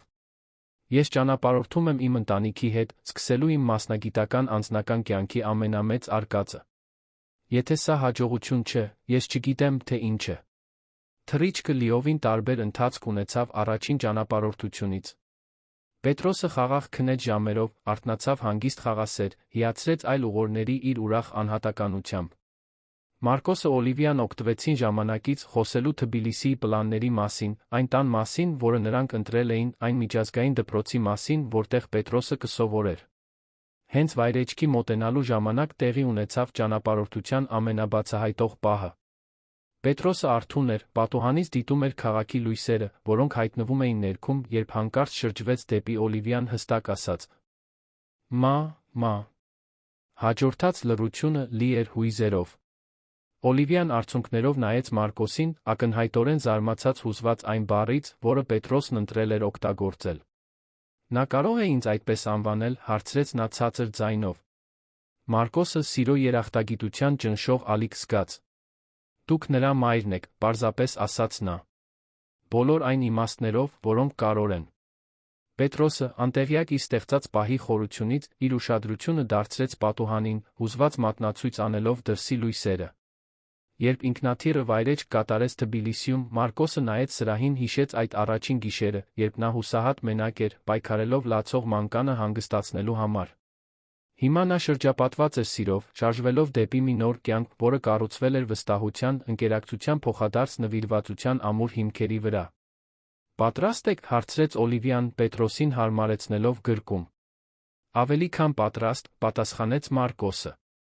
Նրանք իջան ինքնաթիռից որպես լիարժեք ընտանիք, դիմակայելով ապագային այն վստահությամբ, որը ձեռք էր բերվել ընդհանուր մարտահրավերների, կիսված ցավերի բազմապատկված ուրախությունների միջոցով։ Հաջորդող ամիսներին Թբիլիսիում նրանք հայտնաբերեցին, որ ճիշտ էին այն մասին, որ միասին ավելի ուժեղ են։ Օլիվիայի միջազգային նախագիծը հսկայական հաջողություն ունեցավ, սահմանելով նոր ստանդարտներ կորպորատիվ սոցիալական պատասխանատվության համար ամբողջ Կովկասյան տարածաշրջանում։ Մարկոսը գտավ մասնագիտական հնարավորություններ, որոնք երբեք չէր պատկերացրել, աշխատելով որպես անկախ խորհրդատու մի քանի տեխնոլոգիական ընկերությունների համար։ Պետրոսը ծաղկեց բազմամշակութային միջավայրում, սովորելով իսպաներեն այնքան բնականաբար, որքան հայերենը, ընկերներ ձեռք բերելով տարբեր ազգությունների հետ, հատկապես մեծանալով այն երկու ծնողների անվերապահ սիրով շրջապատված, ովքեր գիտակցաբար ընտրել էին ընտանիք լինել։ Մեկ տարի անց Թբիլիսի հասնելուց հետո Հայաստան վերադարձի թռիչքի ժամանակ Աննա Ալյանցյանի անվան երկրորդ մանկական բաժանմունքը բացելու համար Մարկոսը նայեց Օլիվիային Պետրոսին, ովքեր քնած էին կողք կողքի, բացարձակապես համոզված էր, որ նրանք կայացրել էին բոլոր ճիշտ որոշումները։ Նրանք այլս կոտրված բեկորներ չէին, որոնք փորձում էին գոյատել ամեն օր։ Նրանք ամուր կառույց էին, կառուցված անկեղծ սիրո, փոխադարձ հարգանքի Պետրոսի բարեկեցությունը միշտ առաջին տեղում դնելու ընդհանուր պարտավորության հիմքերի վրա։ Եվ երբ Պետրոսը մեծանար հարցներ, թե ինչպես է ձևավորվել իր ընտանիքը, նրանք կունենային ամենագեղեցիկ պատմությունը պատմելու համար, պատահական հանդիպման մասին գիշերային թռիչքի ժամանակ, անծանոթների մասին, ովքեր ճանաչեցին միմյանց ցավի մեջ, այն մասին, թե ինչպես կարող է սերը առաջանալ ամենաանսպասելի վայրերում փոխել կյանքերը այնպես, ինչպես ոչ ոք չէր կարող կանխատեսել։ Դա մի պատմություն էր երկրորդ հնարավորությունների մասին, սերը վախի փոխարեն ընտրելու քաջության մասին, այն մասին, թե ինչպես երբեմն ամենակատարյալ ընտանիքներն այն ընտանիքներն են, որոնք մենք ընտրում ենք ստեղծել, ոչ թե այն ընտանիքները, որոնցում մենք ծնվում ենք։ Թբիլիսի օդանավակայանը ակտիվության պտույտ էր, երբ նրանք իջան, բայց Մարկոսը խորը հանգստություն էր զգում, որը հակադրվում էր շուրջ բոլորի իրարանցումին։ Պետրոսը խաղաղ քնած էր Օլիվիայի գրկում, հոգնած ճանապարհորդությունից, բայց տեսանելիորեն հարմարավետ։ Այս անգամ պապարացիներ չկային, միայն նոր կյանքի հեռանկարը, որը բացվում էր նրանց առջ։ Ինչպե՞ս եք ձեզ զգում, հարցրեց Օլիվիան, երբ նրանք քայլում էին դեպի ուղեբեռի գոտին։ Մարկոսը շուրջը նայեց, կլանելով իսպաներեն խոսակցությունների ձայները, տարբեր դեմքերը, օդանավակայանի տարբերվող ճարտարապետությունը։ Կարծես մենք հենց այնտեղ ենք, որտեղ պետք է լինենք, անկեղծորեն պատասխանեց նա։ Նրանց ընտրած տունը գտնվում էր Վերայի հանգիստ թաղամասում, ծառապատ փողոցներով մոտակա զբոսայգիով, որտեղ Պետրոսը կարող էր խաղալ։ Տաքսիով ճանապարհորդության ընթացքում Մարկոսը դիտում էր, թե ինչպես է Օլիվիան զուսպ կերպով մատնացույց անում քաղաքի տարբեր կետերը Պետրոսին, ով արթնացել էր հիացմունքով դիտում էր ամեն ինչ։ Միրա, Պետրոս, մեղմ ասաց նա, օգտագործելով այն իսպաներենը, որը նա մարզվում էր։ Էսա սերա նուեստրա նոա կասաս, սա կլինի մեր նոր տունը։ Պետրոսը մի քանի ձայն կրկնեց, փորձելով ընդօրինակել բառերը, Մարկոսը ժպտաց, նկատելով, թե ինչպես էր իր որդին բնականաբար կլանում նոր միջավայրը։ Առաջին օրերին նրանք նոր առօրյա ստեղծեցին։ Օլիվիան վաղ առավոտյան գնում էր միջազգային նախագծի գրասենյակներ, մինչ Մարկոսը մնում էր Պետրոսի հետ, ուսումնասիրելով թաղամասը, ծանոթանալով նոր քաղաքին։ Կեսօրից հետո, երբ Օլիվիան վերադառնում էր, երեքով միասին ընթրում էին երեկոներն անցկացնում էին տունը կարգի բերելով, Պետրոսի հետ խաղալով կամ պարզապես խոսելով այն մասին, թե ինչպես էին հարմարվում։ Երրորդ գիշերն էր, երբ Մարկոսը նկատեց մի նուրբ փոփոխություն Օլիվիայի մեջ։ Նա ընթրիքի ժամանակ ավելի լուռ էր, քան սովորաբար, աշխատանքի մասին հարցերին պատասխանելով մշուշոտ պատասխաններով։ Այսօր ինչ-որ բան պատահել է, հարցրեց Մարկոսը Պետրոսին քնեցնելուց հետո։ Օլիվիան վարանեց, նախքան պատասխանելը։ Նախագիծն ավելի լավ է ընթանում, քան սպասում էինք։ Շատ ավելի լավ։ Դա լավ բան չպետք է լինի։ Դա հիանալի բան է, ասաց նա, բայց նրա արտահայտությունը չէր համապատասխանում բառերին։ Այնքան լավ, որ նրանք ուզում են ընդլայնել շրջանակը։ 2 տարի ավելացնել ժամանակացույցին, ներառել այլ երկրներ։ Մարկոսը ստամոքսի սեղմում զգաց։ Եվ դա նշանակում է, որ 2 տարվա փոխարեն կլիներ 4։ Միգուցե 5։ Օլիվիան ծանր նստեց բազմոցին։ Եվ որ նախագծի հաջողությունը գրավում է միջազգային ուշադրություն։ Կան առաջարկներ նախաձեռնությունը կրկնելու Եվրոպայում, Ասիայում։ Մարկոսը նստեց նրա կողքին, մտորելով տեղեկատվության մասին։ Դուք ինձ ասում եք, որ մեր կյանքն այստեղ կարող է անորոշ ժամանակով երկարաձգվել։ Ես ասում եմ, որ հնարավորությունները բազմապատկվում են այնպես, ինչպես ես երբեք չէի պատկերացրել, ասաց Օլիվիան։ Եվ որ իմ կարիերայում առաջին անգամ ես չգիտեմ, թե արդյոք ուզում եմ ընդունել դրանք բոլորը։ Ինչո՞վ։ Օլիվիան նայեց Պետրոսի սենյակի կողմը, որտեղ նրանք կարող էին լսել նրա քնած ժամանակ արձակած մեղմ ձայները։ Որովհետև ես այս կյանքը չեմ կառուցել, որպեսզի այն պարզապես դադար լինի մասնագիտական նախագծերի միջ։ Ես այս կյանքը կառուցել եմ, որովհետեւ դա այն կյանքն է, որը ես ուզում եմ ապրել։ Մարկոսը բռնեց նրա ձեռքը։ Եվ ինչ կյանք եք ուզում ապրել։ Ես ուզում եմ տեսնել, թե ինչպես է Պետրոսն անում իր առաջին քայլերը մի զբոսայգում, որտեղ նա իրեն տանը կզգա, ասաց Օլիվիան։ Ես ուզում եմ նրան սովորեցնել իմ տատիկի բաղադրատոմսերը, ուզում եմ ներկա լինել, երբ նա կյանքի, սիրո, կորստի մասին հարցեր տա։ Ես ուզում եմ ընտանեկան ավանդույթներ ստեղծել, որոնք նա կհիշի, երբ մեծանա։ Եվ դուք չեք կարող դա անել, եթե ընդունեք մյուս առաջարկները։ Կարող եմ, խոստովանեց Օլիվիան։ Բայց ոչ նույն կերպ։ Դա կլինեն ավելի շատ ճանապարհորդություններ, ավելի շատ ժամանակ հեռու, ավելի շատ ճնշում։ Եվ ես արդեն ապրել եմ այդ կյանքը։ Ես հստակ գիտեմ, թե ինչպիսին է այն, գիտեմ, որ դա այն չէ, ինչ ես այլս ուզում եմ։ Մարկոսը ուսումնասիրեց Օլիվիայի դեմքը, այնտեղ տեսնելով մի կնոջ, ով գտել էր իր իրական առաջնահերթությունը։ Ուրեմն ո՞րն է ձեր որոշումը։ Ես կավարտեմ այս նախագիծն այստեղ, այն 2 տարին, որը մենք խոստացանք։ Բայց դրանից հետո ես ուզում եմ, որ մենք վերադառնանք տուն։ Ես ուզում եմ, որ Պետրոսը մեծանա, ճանաչելով իր արմատները, պարբերաբար այցելելով Աննայի բաժանմունքը, հասկանալով, թե որտեղից է նա գալիս, ով էր իր առաջին մայրը։ Աննայի մասին հիշատակումը Մարկոսի մոտ անսպասելի հույզերի ալիք առաջացրեց։ Դուք կարծում եք, որ Աննան կհավաներ այս ամբողջ ճանապարհը, որը մենք անցանք։ Օլիվիան մեղմ ժպտաց։ Մարկոս, Աննան ձեզ տվեց Պետրոսին։ Նա գիտեր, որ դուք արտակարգ հայր կլինեք, նույնիսկ երբ դուք ինքներդ կասկածում էիք դրանում։ Եվ եթե նա կարողանար տեսնել, թե ինչպես եք դուք նրան մեծացրել, ինչպես եք բացել ձեր սիրտը, թույլ տալով մեկ ուրիշին նույնպես սիրել նրան, կարծում եմ, որ նա շատ հպարտ կլիներ։ Երբեմն ես դեռ մեղք եմ զգում, խոստովանեց Մարկոսը։ Առանց նրա երջանիկ լինելու համար։ Նորից սեր գտնելու համար։ Դուք կարծում եք, որ Աննան ուզում էր, որ դուք մենակ մնայիք ամբողջ կյանքում։ Ոչ, անմիջապես պատասխանեց Մարկոսը։ Նա միշտ ասում էր, որ սերը միակ բարիքն է, որը բազմապատկվում է, երբ կիսվում է։ Ուրեմն մեղք չկա զգալու, ասաց Օլիվիան։ Կա միայն երախտագիտություն, որ մենք գտանք միմյանց ճիշտ ժամանակին։ Նրանք լուռ նստեցին մի պահ, կլանելով զրույցի ծանրությունը։ Հենց այդ ժամանակ նրանք լսեցին, թե ինչպես է Պետրոսը շարժվում սենյակում։ Մամա, կանչեց նա, օգտագործելով այն բառը, որը բնական էր դարձել վերջին օրերին։ Օլիվիան անմիջապես վեր կացավ։ Ես կտեսնեմ, թե նրան ինչ է պետք։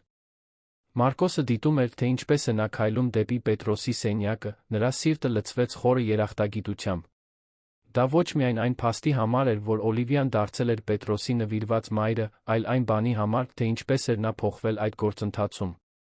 Սառը հաշվարկող գործադիր տնօրենը տեղը զիջել էր ջերմ, ներկա կնոջը, ով ընտանիքը դնում էր ցանկացած մասնագիտական հավակնությունից վեր։ Չես կարողանում քնել, սիրելիս, լսեց Օլիվիայի մեղմ ձայնը հարան սենյակից։ Հայրիկ, հնչեց Պետրոսի քնկոտ ձայնը։ Հայրիկն էլ է այստեղ, ասաց Մարկոսը, միանալով նրան սենյակում։ Պետրոսը նստած էր մահճակալում, ակնհայտորեն շփոթված նոր միջավայրից։ Մարկոսը նրան գրկեց, մինչ Օլիվիան հարմարեցնում էր ծածկոցը։ Նոր տուն, ասաց Պետրոսը, օգտագործելով այն քիչ բառերը, որոնք արդեն տիրապետում էր։ Այո, սիրելիս, մեր նոր տունը, հաստատեց Օլիվիան, համբուրելով նրա ճակատը։ Մեր, կրկնեց Պետրոսը, այն բառն ասելուց ստիպեց Մարկոսին Օլիվիային ժպտալ։ Նրանք մի քանի րոպե մնացին սենյակում, երեքով միասին, մինչ Պետրոսը նորից քնեց։ Երբ վերջապես դուրս եկան, Մարկոսը նկատեց, որ նրանց միջ ինչ-որ հիմնարար բան էր ամրապնդվել։ Օլիվիա, ասաց նա, երբ նրանք վերադառնում էին հյուրասենյակ։ Այո։ Երբ մենք վերադառնանք Հայաստան 2 տարի հետո։ Ես կցանկանայի, որ մենք ամուսնանայինք։ Օլիվիան դադարեց քայլելը, շրջվեց, նրան նայելու։ Մարկոս։ Ոչ թե պարտադրանքից, ոչ էլ հարմարավետությունից, արագ շարունակեց նա։ Այլ որովհետ ես սիրում եմ քեզ։ Ոչ նույն կերպ, ինչպես սիրում էի Աննային, բայց նույնքան խորը ճշմարիտ ձով։ Եվ որովհետ ես ուզում եմ, որ Պետրոսը ունենա այն անվտանգությունը, որ իմանա, որ մենք իրական ընտանիք ենք, օրինականորեն բոլոր այլ իմաստներով։ Օլիվիան երկար լռեց, Մարկոսը սկսեց անհանգստանալ, թե արդյոք նա սխալ էր մեկնաբանել նրանց միջ եղած նշանները։ Դուք համոզված եք, վերջապես հարցրեց նա։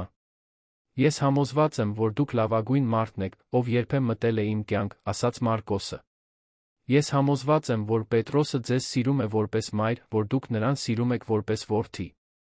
Եվ ես համոզված եմ, որ ուզում եմ, որ մենք լինենք պաշտոնական ընտանիք, բոլոր այն իրավունքներով, պատասխանատվություններով, պարտավորություններով, որոնք դա ենթադրում է։ Իսկ եթե ես ընդունեմ, դուք խոստանում եք, որ երբեք մեղք չեք զգա առաջ շարժվելու համար։ Որ երբեք չեք համեմատի մեր կյանքը այն բանի հետ, ինչ ունեիք Աննայի հետ։ Ես խոստանում եմ, հանդիսավոր կերպով ասաց Մարկոսը։ Որովհետև Աննան մեր անցյալի, մեր պատմության մի մասն է, բայց դուք մեր ներկան, մեր ապագան եք։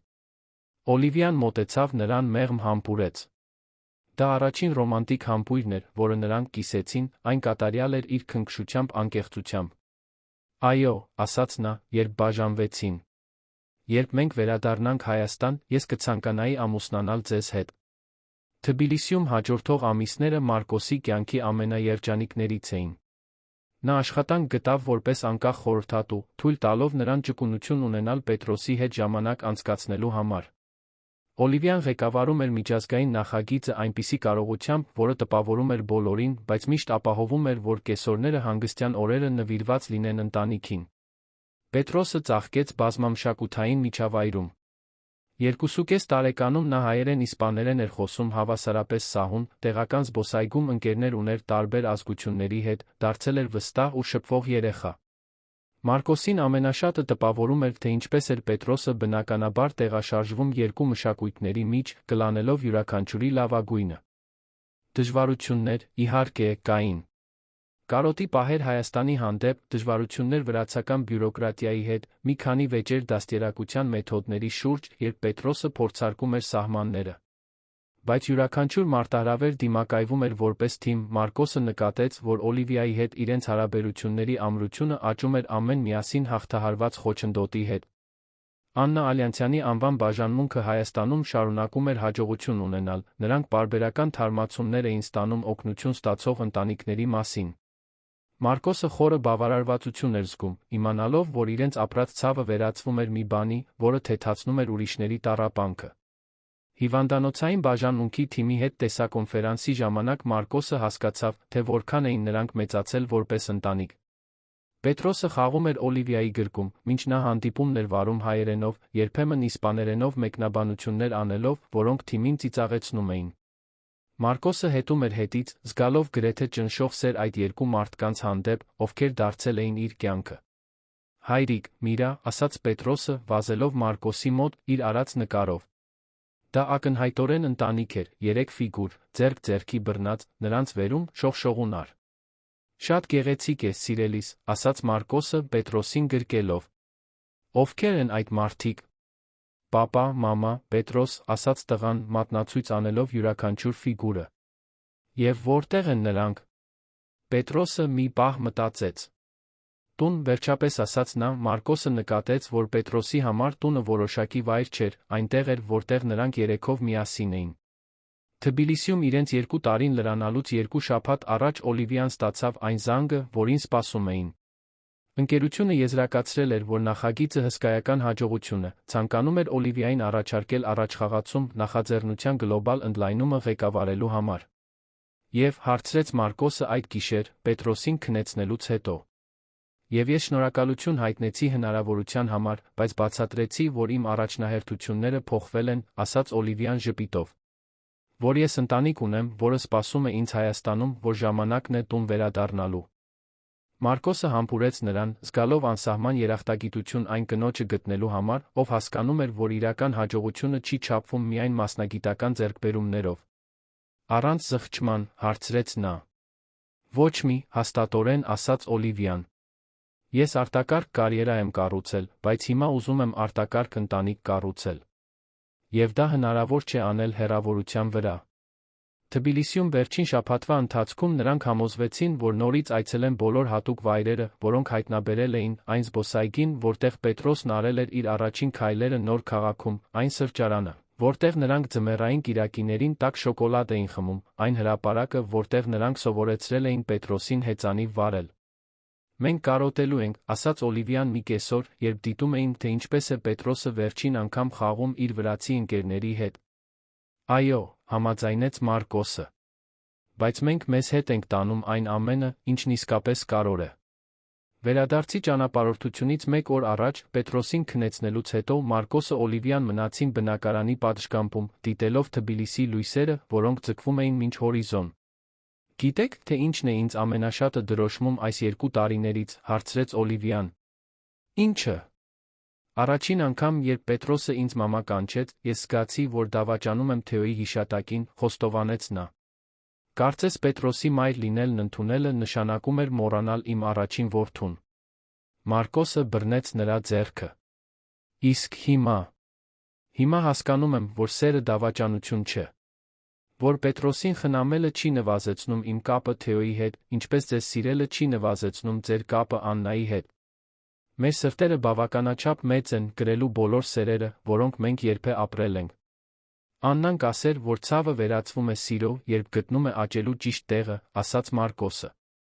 Նա իսկապես շատ իմաստուն էր, ասաց Օլիվիան։ Այո։ Եվ նա ուրախ կլիներ, իմանալով, որ Պետրոսը կմեծանա այդքան սիրով շրջապատված։ Նրանք լռեցին, մտածելով այն քաղաքի մասին, որը դարձել էր իրենց վերջնական ընտանիքի օրրանը։ Վաղը նրանք կլինեին ինքնաթիռում, վերադառնալով Հայաստան, որտեղ կամուսնանային մի փոքրիկ արարողությամբ նույն մատուռում, որտեղ Մարկոսը Աննան էին ամուսնացել, իրենց կյանքի բոլոր սերերը միացնելու միջոցով։ Պետրոսը քնած էր հարան սենյակում, հավանաբար երազելով ինքնաթիռների ճանապարհորդությունների մասին։ Մի քանի ժամից նրանք նորից կլինեին երկնքում, բայց այս անգամ որպես լիարժեք վստահ ընտանիք, վերադառնալով տուն, համոզված լինելով, որ միասին արտակարգ բան էին կառուցել։ Եվ Մարկոսը գիտեր, որ երբ Պետրոսը մեծանա հարցնի իրենց պատմության մասին, նրանք կունենային ամենագեղեցիկ պատմությունը կիսվելու համար, այն մասին, թե ինչպես կարող է սերը ծագել ցավից, ինչպես կարող են անծանոթները դառնալ ընտանիք, ինչպես երբեմն ամենակատարյալ ավարտը այն է, որը ոչ ոք չէր կարող պատկերացնել սկզբում։ Պատմության ավարտը։ Սիրելի ունկնդիրներ, հույս ունենք, որ Մարկոսի, Օլիվիայի Պետրոսի պատմությունը դիպել է ձեր սրտերին այնքան, որքան դիպել է մերինը։ Սիրո հաղթահարման ընտանիքի այս ճանապարհը մեզ հիշեցնում է, որ ամենանշանակալի հանդիպումները հաճախ տեղի են ունենում, երբ մենք ամենաքիչն ենք սպասում, որ իրական հաջողությունը այն անկեղծ մարդկային կապերի մեջ է, որոնք մենք կառուցում ենք։ Եթե այս պատմությունը ձեզ հուզել է, մի մոռացեք բաժանորդագրվել մեր ալիքին ավելի շատ հուզիչ պատմությունների համար, որոնք ուսումնասիրում են մարդկային կյանքի գեղեցկությունն ու բարդությունը։ Դրեք լայք, եթե հավատում եք սիրո փոխակերպող ուժին, մեկնաբանություններում պատմեք, թե պատմության որ պահն է ձեզ ամենաշատը դրոշմել։ Գտեք մեր հատուկ երկացանկը, նույնքան գրավիչ պատմություններով այստեղ, կողքին, բաց մի թողեք մեր հաջորդ բովանդակությունը, որը խոստանում է հուզել ոգեշնչել։ Մինչ հաջորդ պատմությունը, որը կփոխի ձեր օրը։